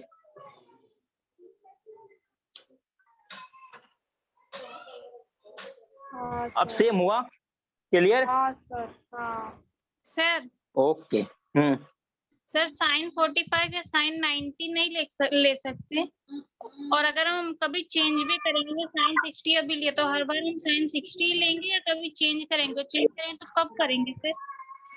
इक्विलेटरल ट्रायंगल में कभी नहीं चेंज करेंगे, क्योंकि इसके एंगल्स फिक्स होते हैं, मैंने पहले ही बताया।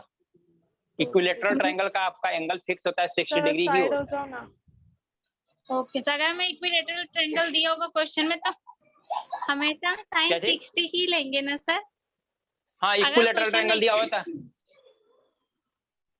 इक्विलेटरल ट्रायंगल दिया हो तो वो 60 डिग्री ही होगा। इक्विलेटरल ट्रायंगल दिया हुआ है तो ऑलवेज उसके तीनों वर्टेक्स का एंगल जो होगा वो 60 डिग्री ही होगा।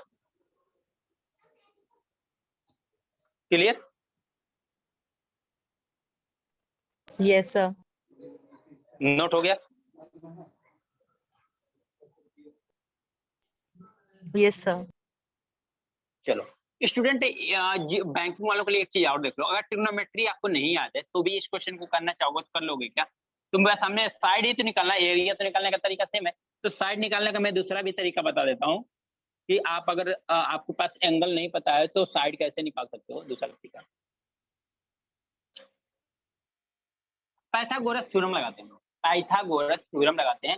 अब पाइथागोरस थ्योरम से हम लोग क्या करते हैं, यहाँ पे जब 90 डिग्री जहां बनता है ना उसके अपोजिट वाली साइड क्या होती है, परपेंडिकुलर। दैट मींस ये क्या होता है, ए बी का स्क्वायर, अगर इस ट्रायंगल कंसीडर करें, ट्रायंगल हम लोग ए बी डी में देखें, अगर यहाँ पे कंसीडर करें तो हमारा क्या हो जाएगा, ए बी का जो स्क्वायर आएगा ना वो बी डी का स्क्वायर प्लस ए डी के स्क्वायर के बराबर हो जाएगा। क्या हो जाएगा, ए बी का स्क्वायर इज इक्वल टू क्या होगा, बी डी का स्क्वायर प्लस ए डी का स्क्वायर होगा। समझ में आया? ये पाइथागोरस थ्योरम कहलाता है कि आपका जो 90 डिग्री के फ्रंट वाली साइड अपोजिट वाली साइड है ना उसका स्क्वायर करो, रिमेनिंग टू साइड का स्क्वायर का सम होता है। तो देखो हमने अभी साइड में ए माना था, अगर ए मानते तो ए डिस्टेंस कितना होगा, a/2 होगा क्या, क्योंकि इक्वल पार्ट में डिवाइड हो जाएगा। मैंने बताया था कि जब परपेंडिकुलर ड्रॉ करते हैं तो जो साइड होती है वो इक्वल पार्ट में डिवाइड हो जाती है। ये हो गया a/2, ए हो गया, ए 20 हो गया। तो देखो ए बी की वैल्यू कितनी है, ए का square is equal, B D कितना है a/2, a/2 का स्क्वायर, ए डी कितना है 20, 20 का स्क्वायर। इसको इधर लेते आ जाओ, ए का स्क्वायर माइनस ए का square by 4 is equal to 400। A होगा 400। यस अब यहाँ पे एलसीएम ले लो, हाँ सर। एलसीएम ले लो। अगर एलसीएम लोगे तो क्या आ जाएगा 4a माइनस ए स्क्वायर कितना हो जाएगा 3a स्क्वायर होगा क्या divide by 4 is equal to क्या होगा 400 होगा। तो फिर क्या होगा A square is equal to क्या हो जाएगा 400 इंटू 4 डिवाइड बाई कितना होगा 3 होगा। अगर हम ए निकालेंगे तो इस क्या लगाएंगे इस पे रूट लगाएंगे 400 इंटू 4 डिवाइड बाई 3 नीचे दिखाई दे रहा है ना। ए की वैल्यू कितना आ गई फिर से 40/√3 आ गई क्या। जब अगर एंगल आपको नहीं देखो अगर एंगल नहीं पता है तो पाइथागोरस थ्योरम लगाना पड़ेगा। अब पाइथागोरस थ्योरम लगाते हो तो इतना ज्यादा स्टेप फॉलो करना पड़ेगा। आपको एंगल पता है तो एक स्टेप में आंसर आ जाएगा। तो डिपेंड करता है आपके ऊपर कौन सा सीखते हो। बाकी मैंने दोनों बता दिया है। आप एंगल याद करके करना चाहते हो तो बेटर है। मैं जो जाते जाते मैंने बोला लास्ट में दे दूंगा आपको। अगर इससे करना चाहते हो तो और बेटर है, अगर इससे करना चाहते हो तो भी बेटर है। आप जिस पे आपका प्रैक्टिस हो जाए उस पे आप कर सकते हो, कोई प्रॉब्लम नहीं है। सर वो ए square minus A square upon 4 उधर से समझाओ ना फिर से। यहाँ से 3 स्क्वायर अपन 4 कैसे आ गया उसके ऊपर से देखो हमने ए स्क्वायर किया है ये इसका स्क्वायर करेंगे क्या होगा ए स्क्वायर अब 2 का स्क्वायर करेंगे 4 आएगा। इसको हम लोग क्या करेंगे लेफ्ट हैंड साइड में लेके आएंगे क्या होगा A square minus A square by 4 इसको लेफ्ट हैंड साइड में आएंगे तो यहाँ पे प्लस है तो यहाँ पे क्या होगा माइनस होगा कि नहीं होगा। तो minus A square by 4 is equal to क्या होगा 400। 20 का स्क्वायर कितना होता है 400 होता है। हमने एलसीएम ले लिया तो 4 आ गया। यहाँ पे क्या होगा 4a square minus A square तो 4a स्क्वायर में से 1a स्क्वायर सब्ट्रैक्ट हुआ कितना बचेगा 3a स्क्वायर बचेगा। तो 3a स्क्वायर बाई 4 हमने ए स्क्वायर इज इक्वल टू क्या कर दिया 400 इंटू 4/3 रूट ले लिया तो हमारा 40/3 है। तो चाहे आप इससे करो चाहे इससे करो दोनों सेम।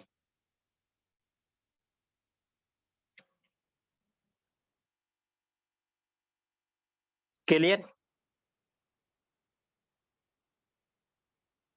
समझ में आया क्या। Yes sir. चलो समझा सर पूरा समझा। ओके आगे चले हम। Sir yes sir. हाँ जी बोलो सर वैल्यू याद कर ले तो इजी है ना मतलब क्या चीज सर वैल्यू मतलब साइड का वैल्यू आपने बोला वैल्यू। हाँ मैं बोल रहा हूँ लास्ट में जाते जाते हाँ मैं लास्ट में जाते जाते बोल रहा हूँ आपको दे दूंगा। आप काहे इतना ज्यादा परेशान हो क्या आप सर वेट कर लो। वही जो ट्रिग्नोमेट्रिक टेबल जिन लोगों के पास नहीं है जैसे बैंकिंग वाले जो बच्चे हैं इसमें आए हैं जो स्टूडेंट आए हैं उनके पास तो ट्रिग्नोमेट्रिक टेबल नहीं है ना। तो इजी है बनाना ना सर। हाँ तो वो उसकी वैल्यू मैं बता दूंगा। अभी यहाँ पे इतना यूज है नहीं बट मैं फिर भी मैं बोल रहा हूँ लास्ट में जाते जाते दे दूंगा आप लोगों को ओके सर। टेंशन मतलब। अदरवाइज मैंने ट्रायंगल को हटा के ये भी तो बता दिया ना।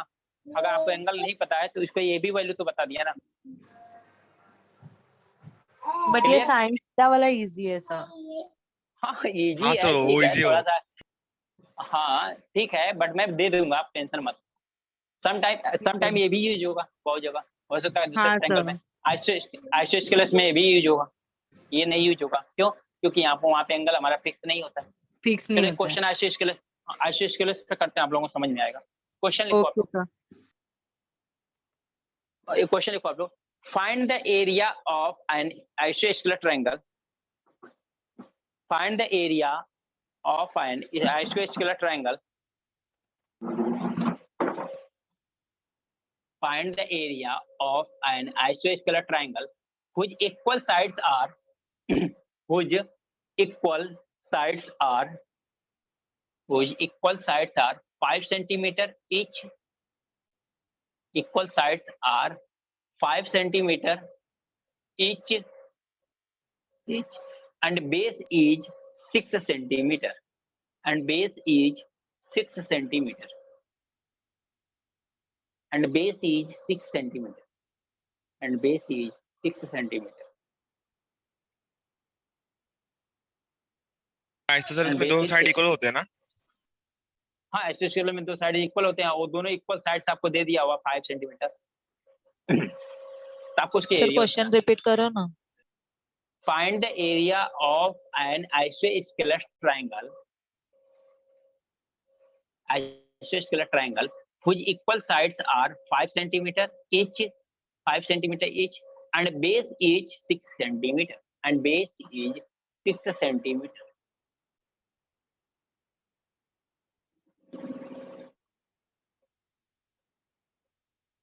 सर एग्जाम में डायग्राम दिया हुआ रहेगा ना? नहीं,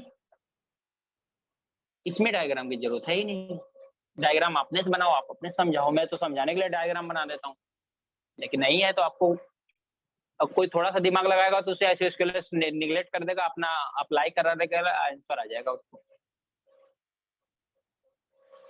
मैं आइसोस्केलस वाले भी प्रॉपर्टीज बता दूंगा, विदाउट आइसोस्केलस से भी बता दूंगा आप लोगों को। देखना जो अच्छा लगेगा वो कर लेना।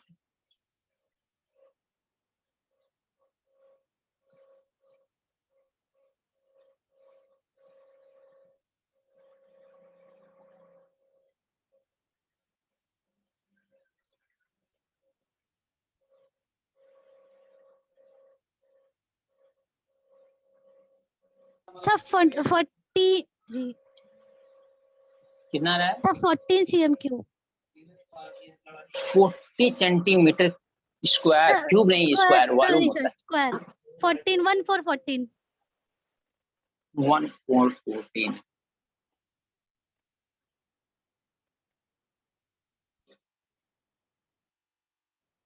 Fourteen centimetre square. और किसी स्टूडेंट इच साइड कितना है? 5 सेंटीमीटर, और इसका क्या है बेस कितना दिया हुआ? 6 सेंटीमीटर दिया हुआ। 6 सेंटीमीटर। हाँ ये दिया हुआ।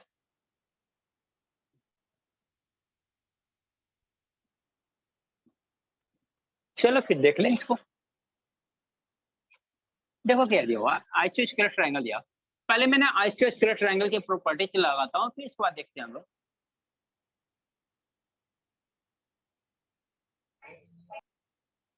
ए बी सी, हम सपोज कर लेते हैं ये दोनों साइड इक्वल है।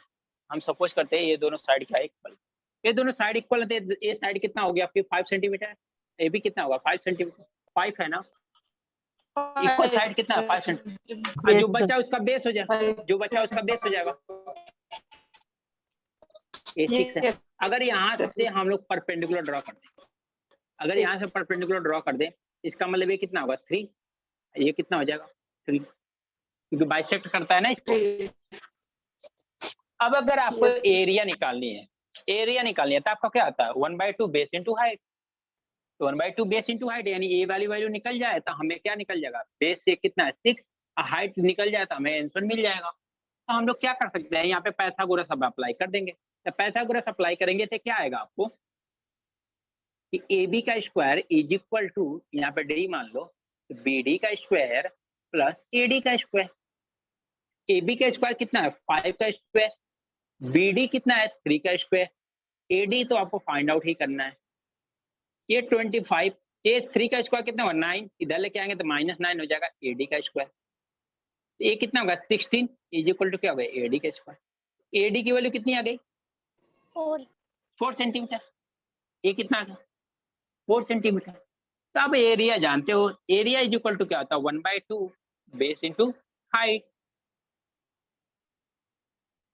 तो क्या हो जाएगा? 1/2 बेस कितना है? 6। बेस कितना? 6। हाइट कितना आपका? 4। इसको कैंसिल करोगे कितना आएगा? 3। 4 3 कितना होगा? 12 सेंटीमीटर स्क्वायर आएगा। देखो सर, कोमल 12 कहाँ आपने मिस्टेक किया। सर मैंने 3 4 12 होता है, मैंने गलती से 14 बोल दिया। मैंने बिल्कुल अच्छा। करेक्ट किया है सर। चलो ऐसा टेबल तो हम लोगों ने नहीं पढ़ा था, बट आपने पढ़ लिया कि 3 4 14 भी होता है। देखते हैं फिर आगे। अब देखो स्टूडेंट, इसको क्या कर सकते हो? ऐसे भी कर सकते हो। अगर आपने ना आइसोस्केलस दिमाग से निकाल दिया थोड़ा सा के, सम टाइम ऐसा देता है क्वेश्चन हमें, क्या एग्जाम में सम टाइम क्वेश्चन क्या आता है कि एग्जाम में क्वेश्चन ऐसे दे देता है ना कि स्टेटमेंट ऐसा दे देगा ना कि आप बस परेशान हो जाओ, उसका नाम दे के बेमतलब का परेशान करता है, कुछ नहीं है। अगर आपको एक नॉर्मल ट्रायंगल आता है ना, ये 5 है, ये 5 है, ये 6 है, तीनों साइड का लेंथ आपको पता है क्या? तीनों साइड का लेंथ पता है तो आपको हीरोज फार्मूला है ना, हीरोज फार्मूला पे चले जाओ। तो क्या हो जाएगा? पहले सेमी पेरीमीटर निकाल लो। सेमी पेरीमीटर क्या होता है? तीनों साइड का सम डिवाइड बाय 2 होता है। तो क्या हो जाएगा? 5 + 5 + 6 डिवाइड बाय 2 कितना हो जाएगा? 5 + 5 10 प्लस 6 कितना होगा? 16। और 16 डिवाइड बाय 2 कितना होगा? 8। कितना आ जाएगा? 8। हीरोज फार्मूला होता है क्या है? रूट में s s - a s - b s minus, root में s की वैल्यू कितनी है? 8, s - a एक कितना है? 8 minus 5, 8 minus 5, 8 minus 6, यही तो है ना इसकी डिस्टेंस। ABC तो यही है ना। तो क्या हो गया? 8 इंटू ये कितना हो जाएगा? 3 इंटू 3 इंटू क्या हो जाएगा? 2 हो जाएगा। ये तो होगा। तो कितना है? इन 2 3 है ना, 2 3 है तो एक 3 बाहर आ जाएगा। 8 2 या कितना होगा? 16, और 16 का रूट कितना होता है? 4। तो कितना हो गया? 12 सेंटीमीटर स्क्वायर। तो जिस स्टूडेंट ने थोड़ा सा ये देखता कि छोड़ो ने यार आइसोस्केलस को हम क्या देखें, हम ये देख लेते थे कि एक जनरल ट्रायंगल मान लेते हैं, वो जनरल ट्रायंगल के तीनों साइड गिवन है। कोई ऐसा स्टूडेंट सोचता कि एक जनरल ट्रायंगल मान लेते हैं, इसका तीनों साइड गिवन है, और जब तीनों साइड गिवन है डायरेक्ट हीरोज फार्मूला लगाओ, बात आंसर हो जाता। समझ में आया क्या? सर ये सर तो अभी हीरोज पाइथागोरस का फार्मूला भी फॉर्म और अप्लाई ये करना है सर। क्या चीज फिर से बताओ। सर मतलब अभी आपने क्या लिया है? Area half into base into height लिया है, तो फिर हीरोज फार्मूला भी अप्लाई करना है? नहीं करना नहीं है, मैंने बताया कि हाँ दोनों में से एक को न करके इससे भी कर सकते थे, आसानी से जल्दी भी आंसर आ जाता। अब बस इतना नेग्लेक्ट करते कि चलो आइसोस्केलस को छोड़ते हैं, किसी भी ट्रायंगल के तीनों साइड दिया हुआ है तो हम हीरोज फार्मूला लगा लेते हैं, तो आपको फटाक दे आंसर आ जाता। मैंने ये बोला। क्लियर? हाँ सर sir. ये कौन सा मेथड का नाम है सर, आपने जो अभी बोला वो? हीरोज फार्मूला मेथड नहीं है, हीरोज फार्मूला है। फार्मूला है एरिया सर निकालने लिख के का। बताइए ना। तो एरिया तो मैंने एरिया निकालने के लिए जितने फार्मूले होते हैं ट्रायंगल के, वो सारे मैंने बता दिया।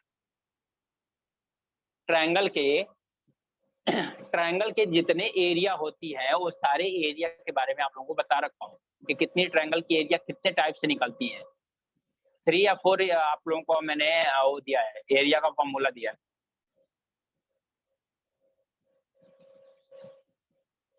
ओके यस कोई एक जिन स्टूडेंट का छूट गया ना, तो उनको घबराने की बिल्कुल नहीं जरूरत है। उनका तो रिपीट हो रहा है, उनके लिए तो अच्छी बात होगी कि फिर से रिपीट होगा तो ये भी मिलने को, आप ही जो छूटा वो भी मिलेगा। उनको तो परेशान होने की बिल्कुल भी जरूरत नहीं है। समझ में आ गया हो तो नेक्स्ट क्वेश्चन देखा जाए। Yes sir sir. एक मिनट। हाँ नोट कर लो।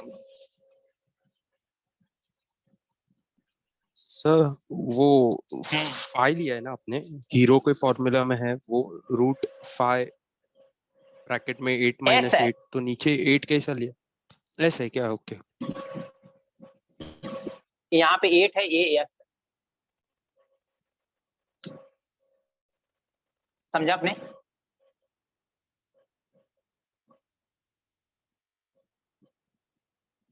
समझा आपने? यस यस वो यस मतलब सेमी पेरीमीटर ना? हाँ यस मतलब सेमी पेरीमीटर।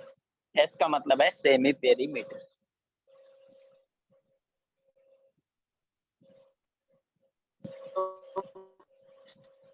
हो गया? Yes sir. चलो यस सर। चलो क्वेश्चन लिखो आप लोग। बोलिए sir. The sides of the triangle, the sides of the triangle, the sides of a triangle containing the right angle are, containing the right angle are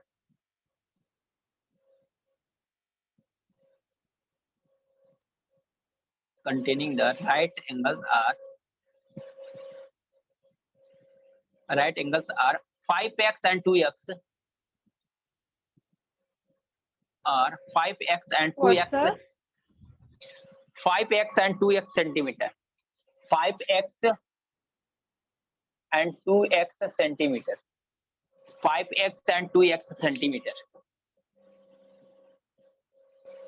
If the area of the triangle,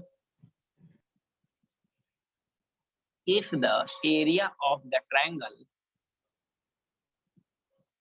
if the area of the triangle is 60 centimeter square, if the area of the triangle is 60 centimetre square, sir 60 नहीं 30 centimetre square.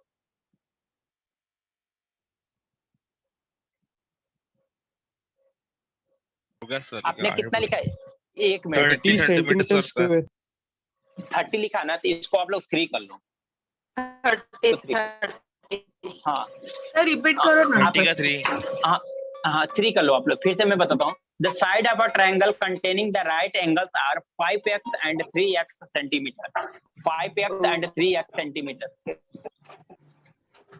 5x and 3x centimetre. If the area of the triangle, if the area of the triangle is 30 centimeter square, 30 centimeter square, calculate the length of sides of the triangle. Calculate the length of sides of the triangle. Length of sides of the triangle.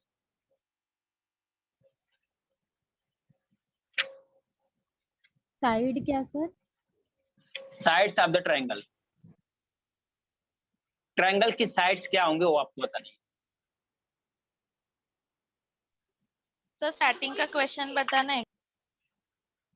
The sides of the triangle containing the right angle are 5x centimeter and 3x centimeter. 5x centimeter and 3x centimeter. If the area of the triangle is 30 centimeter square, calculate the length of the side of the triangle. तो 20 और 12 20 and 12। देखो इधर answer भी आ गया। Sir आपने calculate के बाद क्या बोला? Sir area of the triangle is 30 centimetre and उसके बाद हाँ 30 centimetre square. Calculate the length of the side of the triangle. Calculate the length of sides of the triangle. Length of sides of the triangle. जो triangle के sides होंगे उनकी length क्या? Sir x की value 4 है।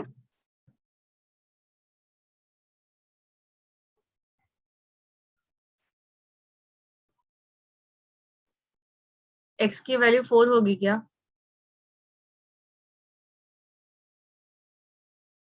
Sir आवाज नहीं आ रहा आपका। क्या वॉइस नहीं आ रही? सर आप म्यूट पे हो। आप म्यूट पे हो सर। सर कुछ बोल रही नहीं शायद से।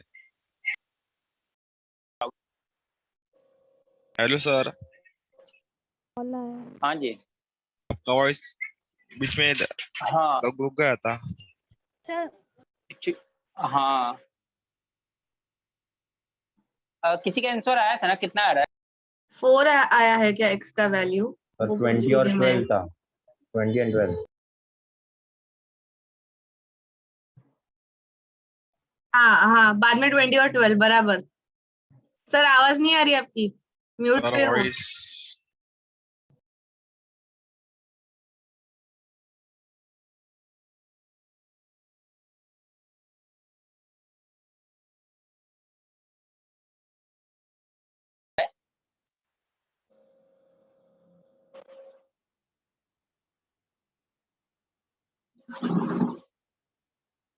आंसर आया था स्टूडेंट ना?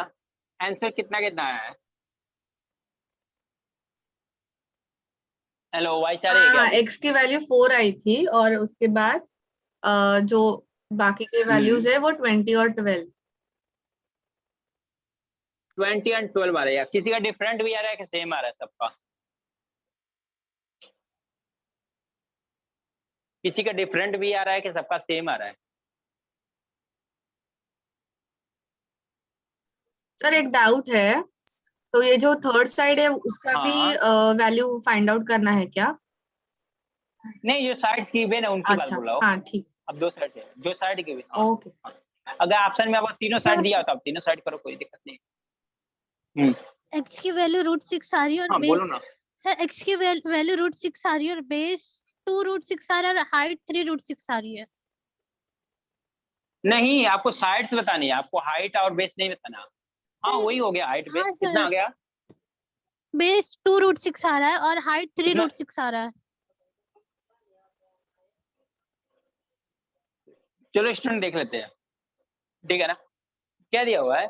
The sides of the triangle containing the right angle 5x and 3x। अगर ये मान लो राइट एंगल ट्रायंगल है, अगर इसकी एक हाइट क्या है 5x है, इसकी एक हाइट क्या है बेस क्या है 3x है, यही तो दिया हुआ ना। इसका एरिया गिवन है, तो आपको क्या बताना है कि x की वैल्यू ये साइड कितना होगी, ये साइड और साइड की वैल्यू कितनी है। तो आप एरिया ऑफ ट्रायंगल क्या होता है 1/2 बेस इंटू हाइट। एरिया कितना दिया हुआ 30 सेंटीमीटर स्क्वायर 1/2। ये कितना है 5x 3x, बेस कितना है 3x इंटू हाइट कितना है 5x। तो ये कितना हो जाएगा 30 इंटू 2 का यहाँ पे मल्टीप्लाई कर दिया, 5 3 जा कितना होगा 15x हो जाएगा। 15 से इसको कैंसिल करेंगे तो क्या आएगा 2 आएगा, क्या यहाँ पे x स्क्वायर होगा। तो x स्क्वायर की वैल्यू कितना आ गई 4 आ गई क्या, दैट मीन x की वैल्यू 2 आ रही है क्या। अब बताओ यहाँ पे किसी को प्रॉब्लम है तो बताओ, क्योंकि आंसर तो यही है। सर आपने 2x बोला या 3x बोला है? 2x सर 2x 3x बोला है। थ्रेड बोला आपने, थ्रेड बोला सर आपने। ओके कोई नहीं, अगर आपने 2x लेके किया है ना, हाँ सर। तो 2x लेके किया है तो नो प्रॉब्लम, तो आपका राइट है, तब आपका रूट 6 आएगा, सही है राइट है। पाइथागोरस थ्योरम से भी आता है ना। सर ये एक बार जो फिर से एरिया वाला, बताइए ना। हाँ फिर से बताइए एक्चुअली। सर फिर से बताइए ना। जब पाइथागोरस थ्योरम से आएगा, ये किसी ने बोला फिर से बता दो, ठीक है सर फिर से बताओ, छोड़ो जान, सारा कंडीशन हटाओ। एरिया ऑफ ट्रायंगल क्या होता है हाफ इंटू बेस इंटू क्या होता है हाइट होता है। एरिया कितना दिया हो 30 सेंटीमीटर स्क्वायर ना, 30 सेंटीमीटर हो गया is equal to half into base कितना है 3x, हाइट कितना है 5x। बेस कितना आपका 3x और हाइट कितना है आपका 5x, क्योंकि यहाँ पे क्वेश्चन में दिया हुआ है। तो अगर 2 से यहाँ पे मल्टीप्लाई कर दिया हमने, 2 का क्रॉस मल्टीप्लाई कर दिया तो 30 इंटू 2 हो गया इज इक्वल टू क्या होगा 5 3 जा कितना होगा 15x स्क्वायर। 15 का यहाँ पे मल्टी कैंसिल करेंगे तो 15 2 जा कितना होगा 30, ये 2 हो गया, 2 2 जा कितना होगा 4, यानी x स्क्वायर की वैल्यू कितना आ गई 4 आ गई, x की वैल्यू कितना आ गई 2 आ गई, क्योंकि रूट लेंगे ना 4 का रूट कितना आता है 2 ही तो आता है ना, 4 का रूट कितना आता है 2 आता है। सर तो 2 साइड लेने, कितना आ गया सर 3 लेने पे साइड 6 और 10 आ रहा है। कितना, हाँ तो साइड कितना हो जाएगा 5 into 2 that mean 10 centimetre and 3 into 2 that mean कितना 6 सेंटीमीटर, 10 एंड 6 आएगा। आप अगर 2 लिए होते ये आंसर सही है, रूट 6 आएगा। Yes sir. चलो स्टूडेंट जिन लोगों को नहीं समझ में आया वो बताओ। सर ये 2 अपने x का वैल्यू लिया ना, ये एरिया का वैल्यू लिया। 2 क्या लिया मैंने, x की वैल्यू 2 है तो x की वैल्यू 2 रख दिया तो 5x है ना, तो 5 इंटू क्या होगा 2 is equal to 10 centimetre. 3x है ना तो 3 इंटू 2 कितना होगा 6 सेंटीमीटर। सर ये जो 30/2 इंटू 2 वाला की ना sir,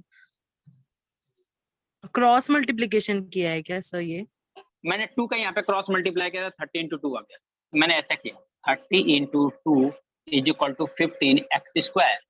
x square is equal to क्या होगा 15 यहाँ पे मल्टीप्लाई है ना तो यहाँ पे जाकर डिवाइड हो जाएगा, तो 30 इंटू 2 डिवाइड बाई 15, 15 से कैंसिल करेंगे क्या होगा 2 टाइम जाएगा, अभी क्या 2 इंटू 2 होगा ना, तो एक्स स्क्वायर की वैल्यू कितनी होगी 4। Okay okay sir. ओके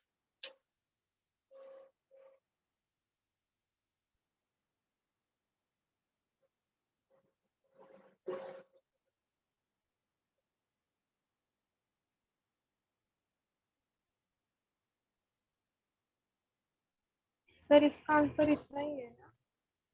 हाँ कितना है 10 सेंटीमीटर एंड 6 सेंटीमीटर। जिन लोगों ने साइड क्या कंसीडर किया हुआ है 3x कंसीडर किया हुआ है।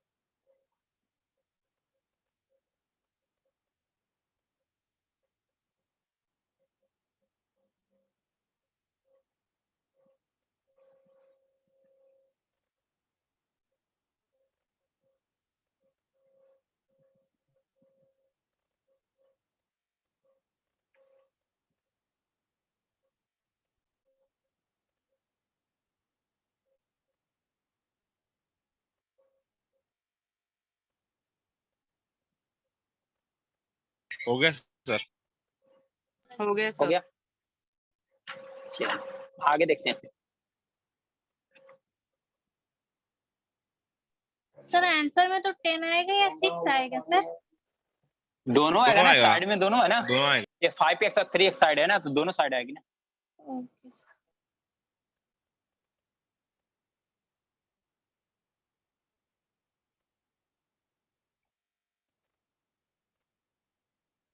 चलो स्टूडेंट अब देखते हैं क्वाड्रिलेटरल के बारे में। क्वाड्रिलेटरल में पहला काम हम लोग देखते हैं किसका, ट्रायंगल, स्क्वायर का।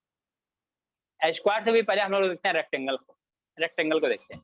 क्वाड्रिलेटरल का मतलब क्या होता है, जिसमें 4 साइडें होती है, 4 साइड से घिरे हुए बाउंडेड फिगर को क्या कहते हैं, क्वाड्रिलेटरल कहते हैं। वो कैसा भी फिगर बन सकता है, डिपेंड अपन, उनका डिफरेंट डिफरेंट नाम है, जैसा कि मैंने यहाँ पे नाम बताया। तो पहला नाम हम लोग क्या कहते हैं, रेक्टेंगल की बात करते हैं। पहला किसको क्या कहते हैं, रेक्टेंगल की।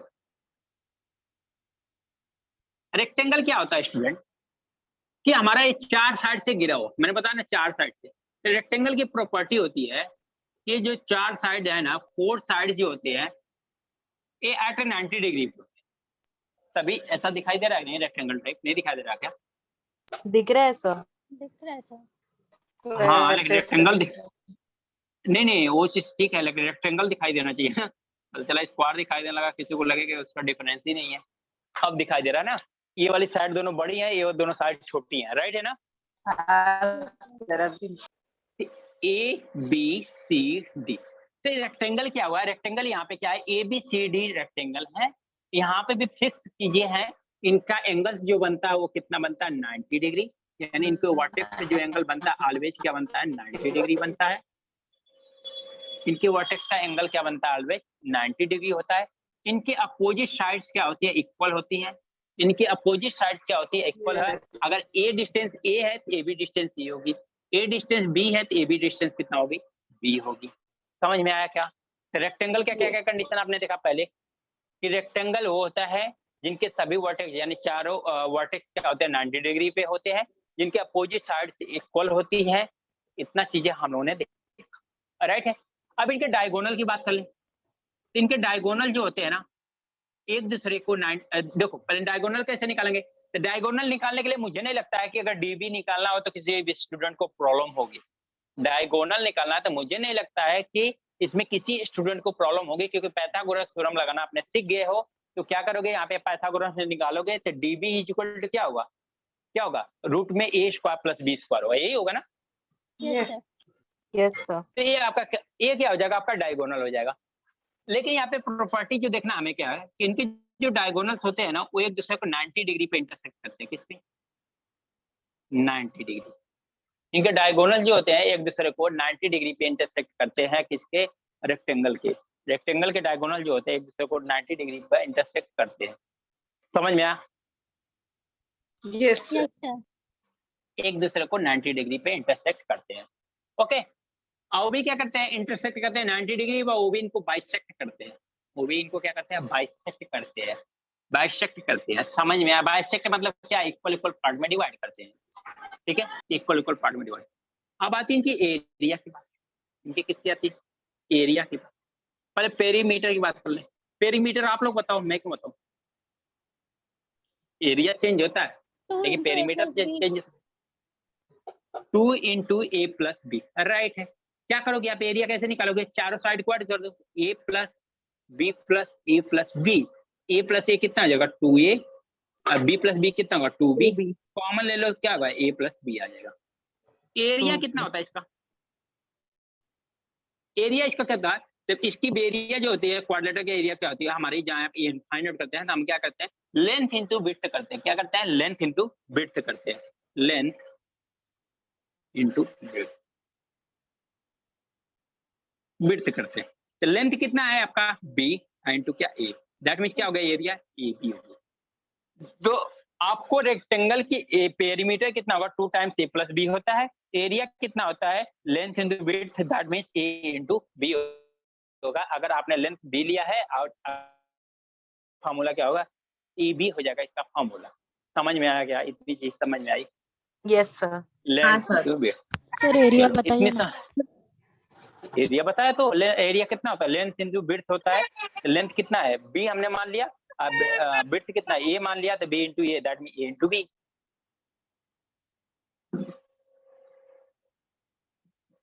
हो गया हो तो क्वेश्चन कर लें इससे।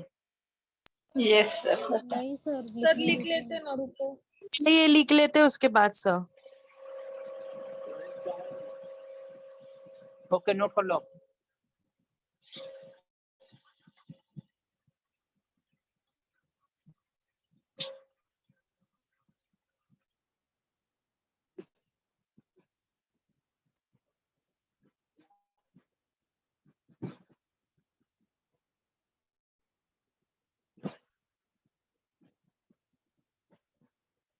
सर वो डायगोनल का प्रॉपर्टी बोलो ना जरा एक बार।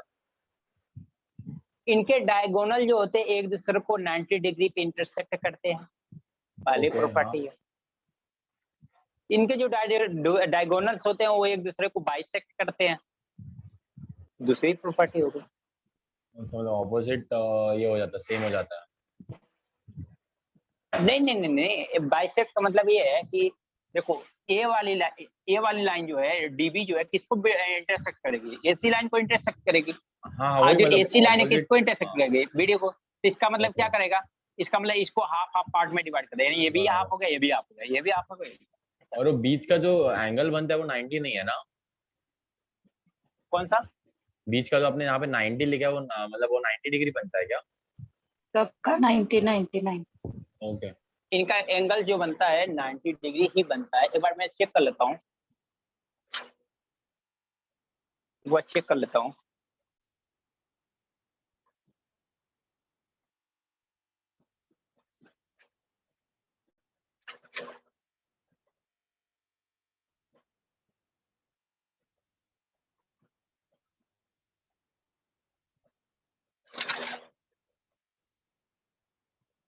हाँ राइट है। नहीं, इनके डायगोनल जो मैं 90 डिग्री लिखा है ना, ये इनके डायगोनल 90 डिग्री नहीं होते हैं। ये एंगल और ये एंगल इक्वल होते हैं। देखो ये स्क्वायर में होता है, ये स्क्वायर की प्रॉपर्टी है। इसमें क्या होता है, ए एंगल और ये एंगल क्या होते हैं, इक्वल होते हैं, और ये एंगल क्या होते हैं, इक्वल होते हैं। बस ये 90 डिग्री पे नहीं होते। इसमें दो एंगल ऑब्ट्यूज बनता है, एक एंगल दो एंगल एक्यूट एंगल बनता है। Okay sir. यस। हाँ एक चीज और है, इनके डायगोनल जो होते हैं ना इक्वल एरिया में डिवाइड करते हैं। इनके डायगोनल जो है ना इक्वल एरिया में, यानी ये डायगोनल है ना तो हाफ इसको पार्ट में डिवाइड करेगा, तो हाफ पार्ट इसमें डिवाइड करेगा, हाफ पार्ट इसमें तो हाफ पार्ट इसमें। क्योंकि डायगोनल होता है हाफ हाफ फिगर को क्या करता है, कट कर देता है, तो ये एरिया को क्या करता है, इक्वल पार्ट में डिवाइड कर देता है।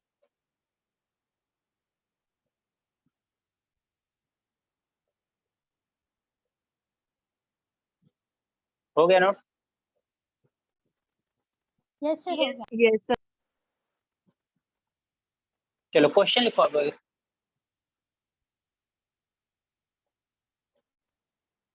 A room is 8 meter long.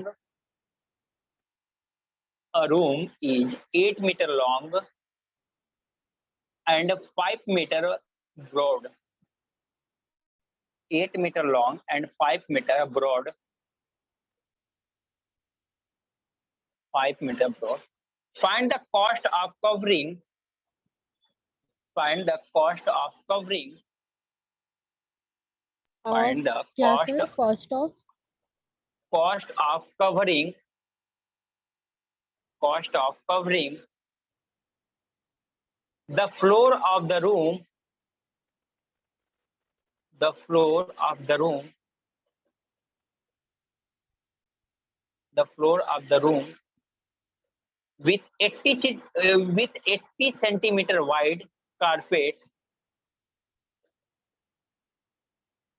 With 80 centimeter wide carpet. 80 centimeter wide carpet. Sir wide की At the white? wide, WID. Wide, WID. Wide carpet. Carpet. At the rate of. At the rate of.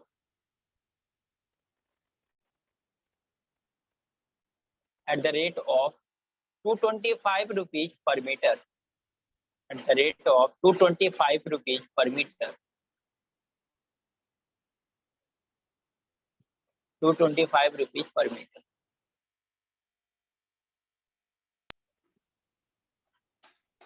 ₹225 per meter.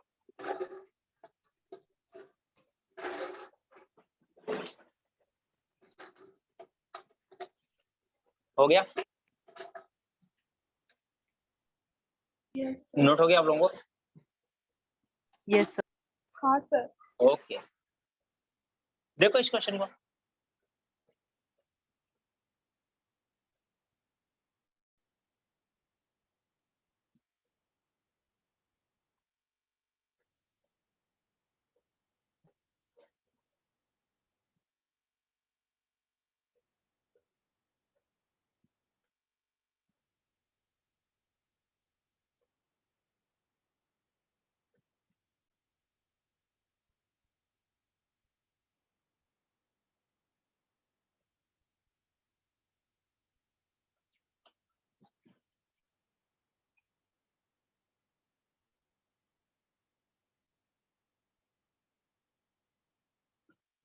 अब simple सी बात है, अगर rectangular आपका room है तो उसकी length कितनी है फाइंड आउट कर लो स्क्वायर फीट की। और स्क्वायर फीट की लेंथ पता चल गई तो आप उससे मल्टीप्लाई कर दो, आपका आंसर मिल जाएगा। सर आप लोगों को 1800 उसका आया, आंसर मिल जाएगा। 1800 प्राइस आया, कितना बट है? 1800 1800 1800 वो किसका आया? वाइड दिया होता है, चौड़ाई लेंथ उसकी निकालो, कॉर्पेट की लेंथ कितना है। और कॉर्पेट की लेंथ मिल गई तो उसमें 80, लेकिन सेंटीमीटर में दिया होता है, ये भी ध्यान दो। 7200। 7200। ओके, देख लेते हैं फिर क्वेश्चन को। पहले तो हम लोग ये कर ले, a room is 8 metre long and 5 metre broad, find the cost of covering the floor of the room with 80 centimetre wide carpet at the rate of 225 rupees per metre. इसका मतलब क्या दिया हुआ है? ये 1 मीटर का दिया हुआ है, ठीक है ना। तो पहले एरिया फ्लोर निकाल लो। एरिया फ्लोर, एरिया फ्लोर क्या हो जाएगा? विड्थ इंटू क्या होता है? लेंथ इंटू विड्थ होता है। लेंथ कितना दिया हुआ है? लेंथ 8 दिया हुआ है, विड्थ कितना दिया हुआ है? 5। कितना गया? 40 मीटर। 40 मीटर स्क्वायर आ गया क्या? Yes sir. अब एक बात बताओ, हाँ सर। कॉर्पेट कितना लगेगा? जितना बड़ा फ्लोर होगा उतना कॉर्पेट लगेगा। जितना बड़ा फ्लोर होगा उतना है तो कॉर्पेट लगेगा ना। यानी area floor is equal to क्या होगा? Area of carpet. Area of carpet निकालना हमें, इज इक्वल टू क्या होगा? Area of carpet is equal to क्या होगा? Area of floor. Area of क्या होगा? फ्लोर। एरिया ऑफ कॉर्पेट कितना दिया हुआ है? नहीं पता हमें, तो क्या हो जाएगा? इसका वाइड दिया हुआ है, लेंथ हमें नहीं पता है, बट इसकी विड्थ दिया हुआ है। कितना वाइड है? 80 सेंटीमीटर वाइड।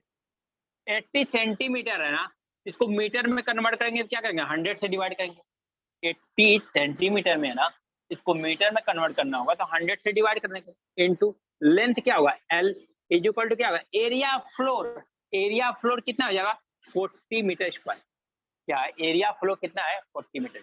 तो L की वैल्यू यहाँ से क्या आ जाएगी? 0 0 कैंसिल करो और इधर एक चल जाओ, तो 40 इंटू 10 डिवाइड बाई 8 से डिवाइड कर दो। L की वैल्यू कितना आ गई? 50 आ गई क्या? 50 मीटर। यानी इतना लंबा आपका कारपेट लगेगा, इतना लंबा कारपेट लगेगा। 1 मीटर कारपेट का लेंथ कितना दिया प्राइस? 225 रुपीज। 225 रुपीज दिया हुआ है 1 मीटर का। 1 मीटर का 225 है तो 50 मीटर का कितना हो जाएगा? Cost of carpet. Cost of carpet अगर 1 मीटर का आपको 225 दिया हुआ तो 50 का कितना हो जाएगा? 50 इंटू 225 मल्टीप्लाई कर दो। 5 5 जा 25, 5 2 जा 10, 2 12, 5 2 जा कितना होगा? 10, 10 और 1 कितना होगा? 11 या 0 कितना रुपीज आएगा? 11,250 रुपीज। 11,400 sorry 250 rupees. समझ में आया क्या? Yes sir. चलो नोट कर लो। स्क्वायर पे देखते हैं हम लोग, स्क्वायर के बारे में थोड़ा।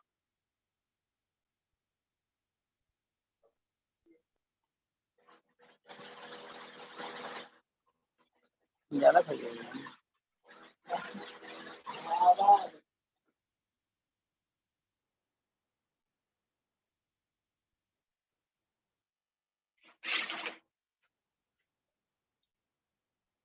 सर ये 2D चल रहा है क्या? हाँ 2D चल रहा है अभी, 2D चल रहा है ये, 3D अभी स्टार्ट नहीं हुआ है। 3D स्टार्ट होने में थोड़ा टाइम है, 2D इतना छोटा भी नहीं है। सर और क्या क्या है 2D में?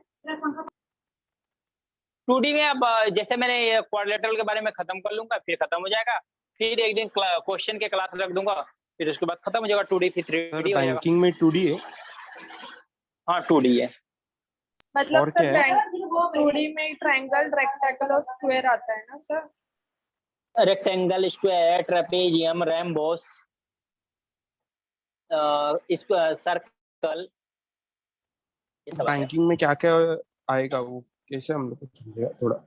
बैंकिंग वालों के लिए सबसे बेटर क्या है ना, कि सबसे ज्यादा जो आने वाला चीज है ना, बैंकिंग वालों में सबसे ज्यादा आने वाला जो चीज है वो है ट्रायंगल है, रेक्टेंगल है, आपका स्क्वायर है, ट्रेपेजियम है, रैम्बोस है, यही सब है और कुछ नहीं है। इसी से क्वेश्चन बन जाते हैं। सर अभी जो आपने क्वेश्चन दिया उसमें समझेगा कैसे कि रेक्टेंगल का ही फाइंड करना है?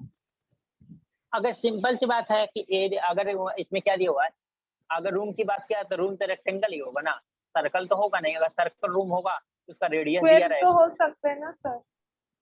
स्क्वायर हो सकता है, तो स्क्वायर दिया रहेगा तो उसकी लेंथ और विड्थ दोनों सेम हो जाएंगे। तो फिर सर इस क्वेश्चन में कैसे समझना है कि ये स्क्वायर है क्या क्यों? रेक्टेंगल है? क्यों नहीं समझ में आएगा? अब यहाँ पे क्या दिया हुआ है, 8 मीटर लॉन्ग दिया, 5 मीटर वाइड दिया हुआ है। इसका मतलब 8 मीटर लॉन्ग है या 5 मीटर क्या चौड़ा है। तो आप एक बात बताओ, लंबाई अगर चौड़ाई है, लेंथ एंड विड्थ दोनों क्या डिफरेंट है, तो किस में होता है? रेक्टेंगल में होता है। अच्छा सर, तो स्क्वायर में तो स्क्वायर लेंथ, में दोनों भी इक्वल देंगे? स्क्वायर में दोनों इक्वल होता है, सिंपल सी बात है। हाँ। ओके, नोट हो गया। तो स्क्वायर की ही बात कर लेते हैं हम लोग। हो गया सर। Yes, sir. हाँ सर, ओके। चलो तो स्क्वायर की ही बात कर लेते हैं।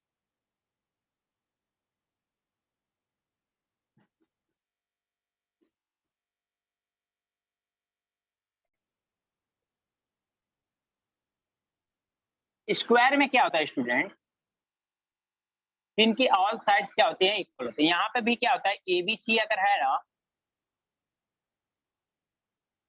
एबीसीडी है ना, तो यहाँ पे भी इनके वर्टेक्स का जो एंगल होगा, जो वर्टेक्स का एंगल होगा वो क्या उतना होगा, 90 डिग्री होगा। वो क्या होता है, परपेंडिकुलर होगा। सभी क्या होता है, परपेंडिकुलर, दैट मीन 90 डिग्री होगा। पहला चीज, इनके ऑल साइड्स क्या होते हैं, इक्वल होते हैं। इनके ऑल साइड्स क्या होते हैं, इक्वल होते हैं।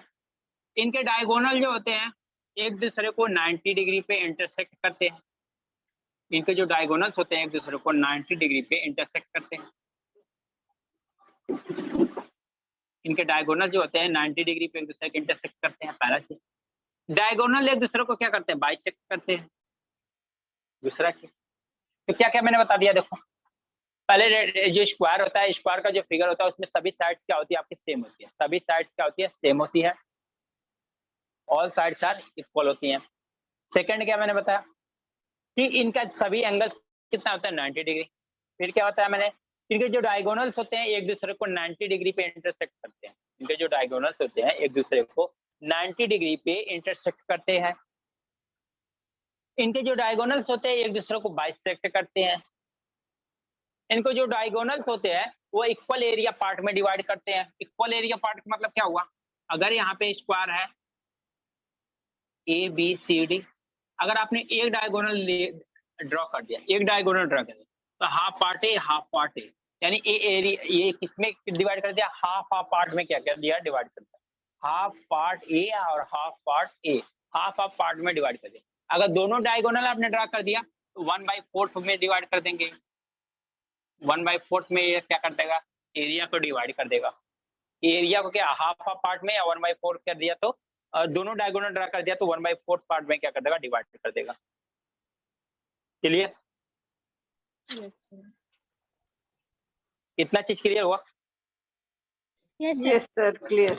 यस जो डायगोनल्स होते हैं इनके वर्टेक्स के एंगल को बाइसेक्ट करते हैं। ए बी एंगल क्या होता है, बाइसेक्ट होते हैं। ए बी एंगल क्या, बाइसेक्ट होते हैं। दैट मीन अगर 90 है तो ये 45, ए बी 45 होगा। तो दोनों एंगल्स क्या होते हैं, एंगल्स को भी क्या करता है, ये बाइसेक्ट करता है स्क्वायर। समझ में आया क्या? Yes clear? अब इतना आ गया था, पेरीमीटर इसका बता दो। 4 है। 4 टाइम्स ए, क्यों? ए प्लस ए प्लस ए प्लस ए कितना हो जाएगा? 4 हो जाएगा। एरिया कितना हो जाएगा? Side square. Length into bit, length into bit, length कितना है? लेंथ इंटू बिट, इसका मतलब सेम है, तो क्या कर सकते हो आप? साइड का स्क्वायर कर सकते हो, या अगर साइड आपने ए लिया था, क्या कर सकते हो? ए का स्क्वायर कर सकते हो। ए इसकी एरिया हो गई, ए इसका पेरीमीटर। इतना था डायगोनल के, इसका था स्क्वायर की कहानी, ठीक है। अब स्क्वायर की ये स्टोरी आपको क्लियर हो गई हो तो हम लोग क्या करें, क्वेश्चन देखते हैं। Yes sir. सर एक Yes, मिनट। sir. हाँ क्या बोल रहे हो? कुछ बोलो, किसी ने बोला क्वेश्चन देखें। सर ये 1 मिनट ये लिखने दीजिए ना। हाँ उसको लिखो आप आराम से।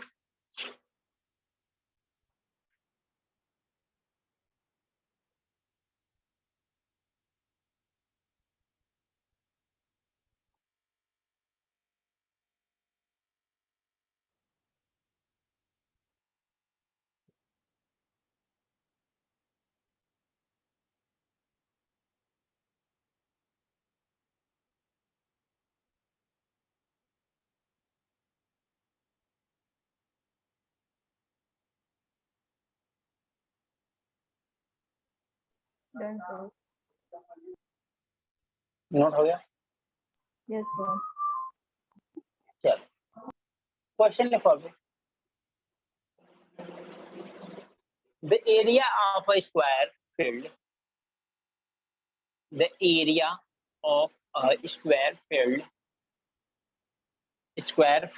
is 484 meter square, 484 meter square, meter square. Sir, repeat karo na, Find the the area of area of square field is, the area of square field is 484 meter square,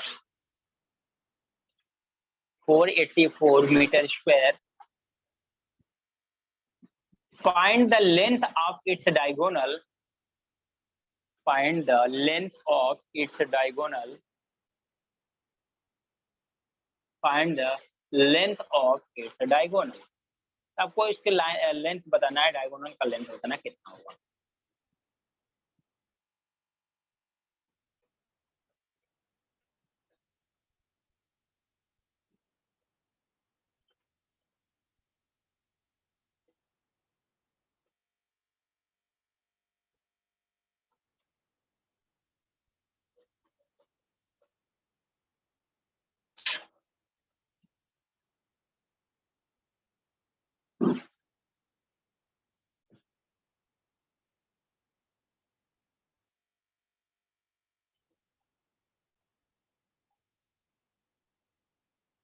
देखें इसको, पहला ही क्वेश्चन है, देख लेते हैं। Yes sir. देखो क्या दिया हुआ, लेंथ ऑफ डायगोनल होता क्या है? लेंथ ऑफ डायगोनल, या पहले रख लो आप लोग, डायरेक्ट में बता दूंगा क्या होता है इसका लेंथ ऑफ डायगोनल। पहले तब देखो, आपको ये बताना है, ये लेंथ ऑफ डायगोनल, ठीक है ना। ए बी सी डी, ये डी भी बताना। तो देखो क्या एरिया दिया हुआ है ना, एरिया इज इक्वल टू क्या होता है स्क्वायर का? ए स्क्वायर, साइड का स्क्वायर मतलब ए का स्क्वायर। एरिया कितना दिया? 484 इज इक्वल टू ए का स्क्वायर। ए की वैल्यू कितना आ जाएगा रूट में? हम बोलो ना सर 22√2 आ रहा है। 22√2, राइट है, राइट है, राइट। ठीक है ना, तो ए की वैल्यू कितना आ गई? 22 आ गई। आज की वैल्यू कितनी आ गई? 22 आ गई। पाइथागोरस थ्योरम लगाओगे तो क्या होगा? डीबी का स्क्वायर इज इक्वल टू क्या होगा? डीसी का स्क्वायर प्लस बीसी का स्क्वायर। डीबी का स्क्वायर मतलब कितना? 22 का स्क्वायर प्लस बीसी का स्क्वायर मतलब कितना? 22 का स्क्वायर। ये कितना होगा? डीबी का स्क्वायर। तो डीबी कितना हो जाएगा? रूट में 484 प्लस 484, क्योंकि अभी देखा ना आपने कि 22 का स्क्वायर ही 484 होता है। अब इन दोनों को ऐड कर देंगे तो हम लोग क्या करते हैं, यहाँ 484 कॉमन लेते हैं। तो 484 कॉमन लेंगे तो 484 का रूट कितना होगा? 22, और 1 + 1 कितना हो जाएगा? रूट 2 हो जाएगा। Centimetre answer. अगर आपको ऐसा नहीं करना है तो आप डायरेक्ट याद भी कर सकते हो कि diagonal length of diagonal of square is equal to length of diagonal of square is √2 times a या √2 times side, √2 times into side, ये होता है इसका स्क्वायर का √2 कैसे आएगा? क्या √2? सर √2 कैसे आया?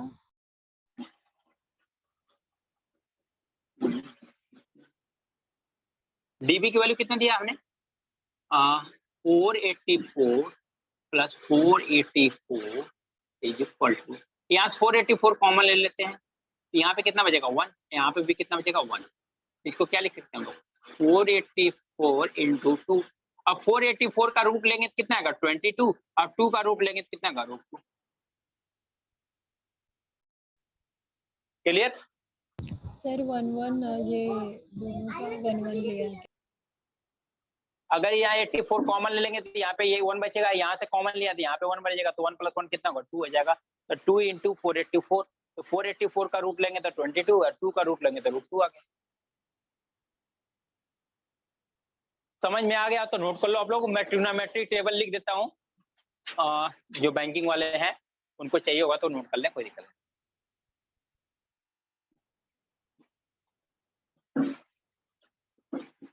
हो गया नोट? नहीं सर नहीं है, 2 मिनट। ओके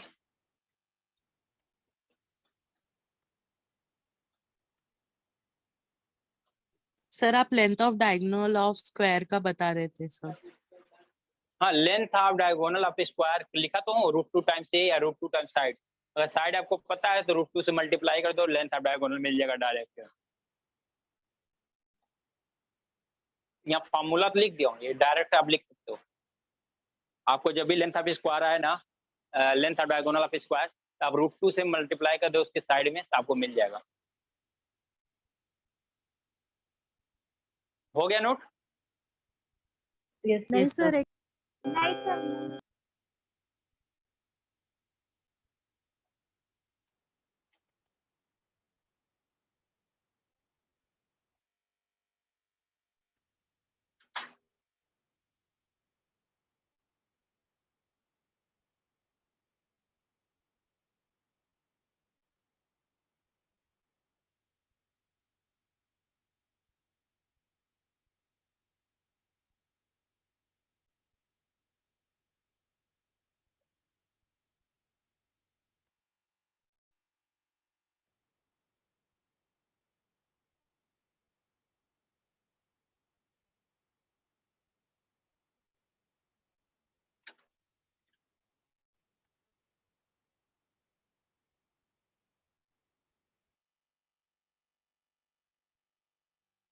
रब करूं? Yes sir.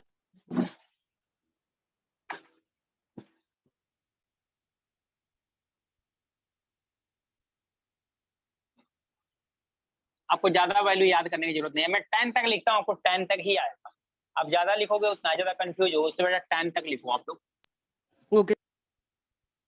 Sign, cos and tan, 0 degree, 30 degree, 45 degree, 60 degree and 90 degree.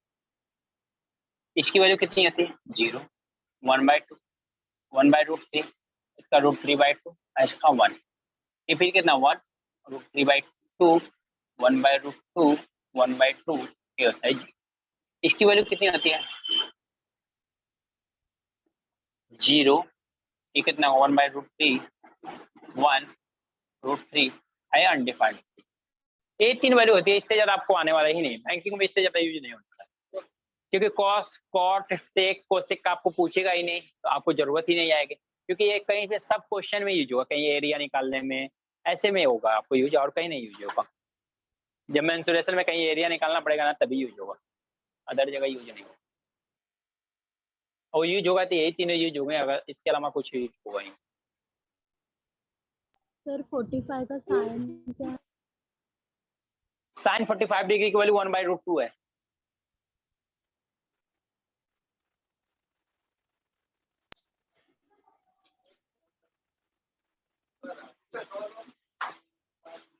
90 का टैन का इसके- लास्ट का क्या लिखा है आपने? इनफाइनाइट है, अनडिफाइंड है, अनडिफाइंड है, अनडिफाइंड।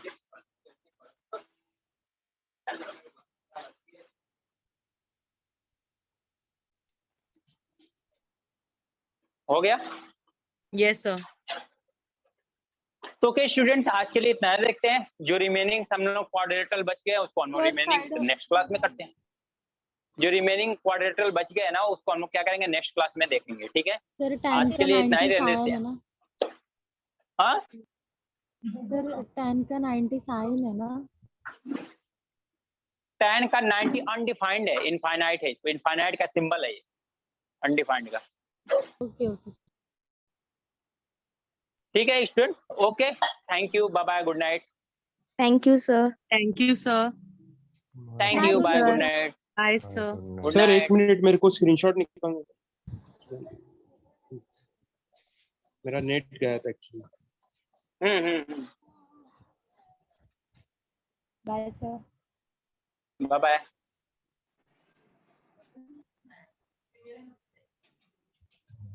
ले लिया आपने स्क्रीनशॉट?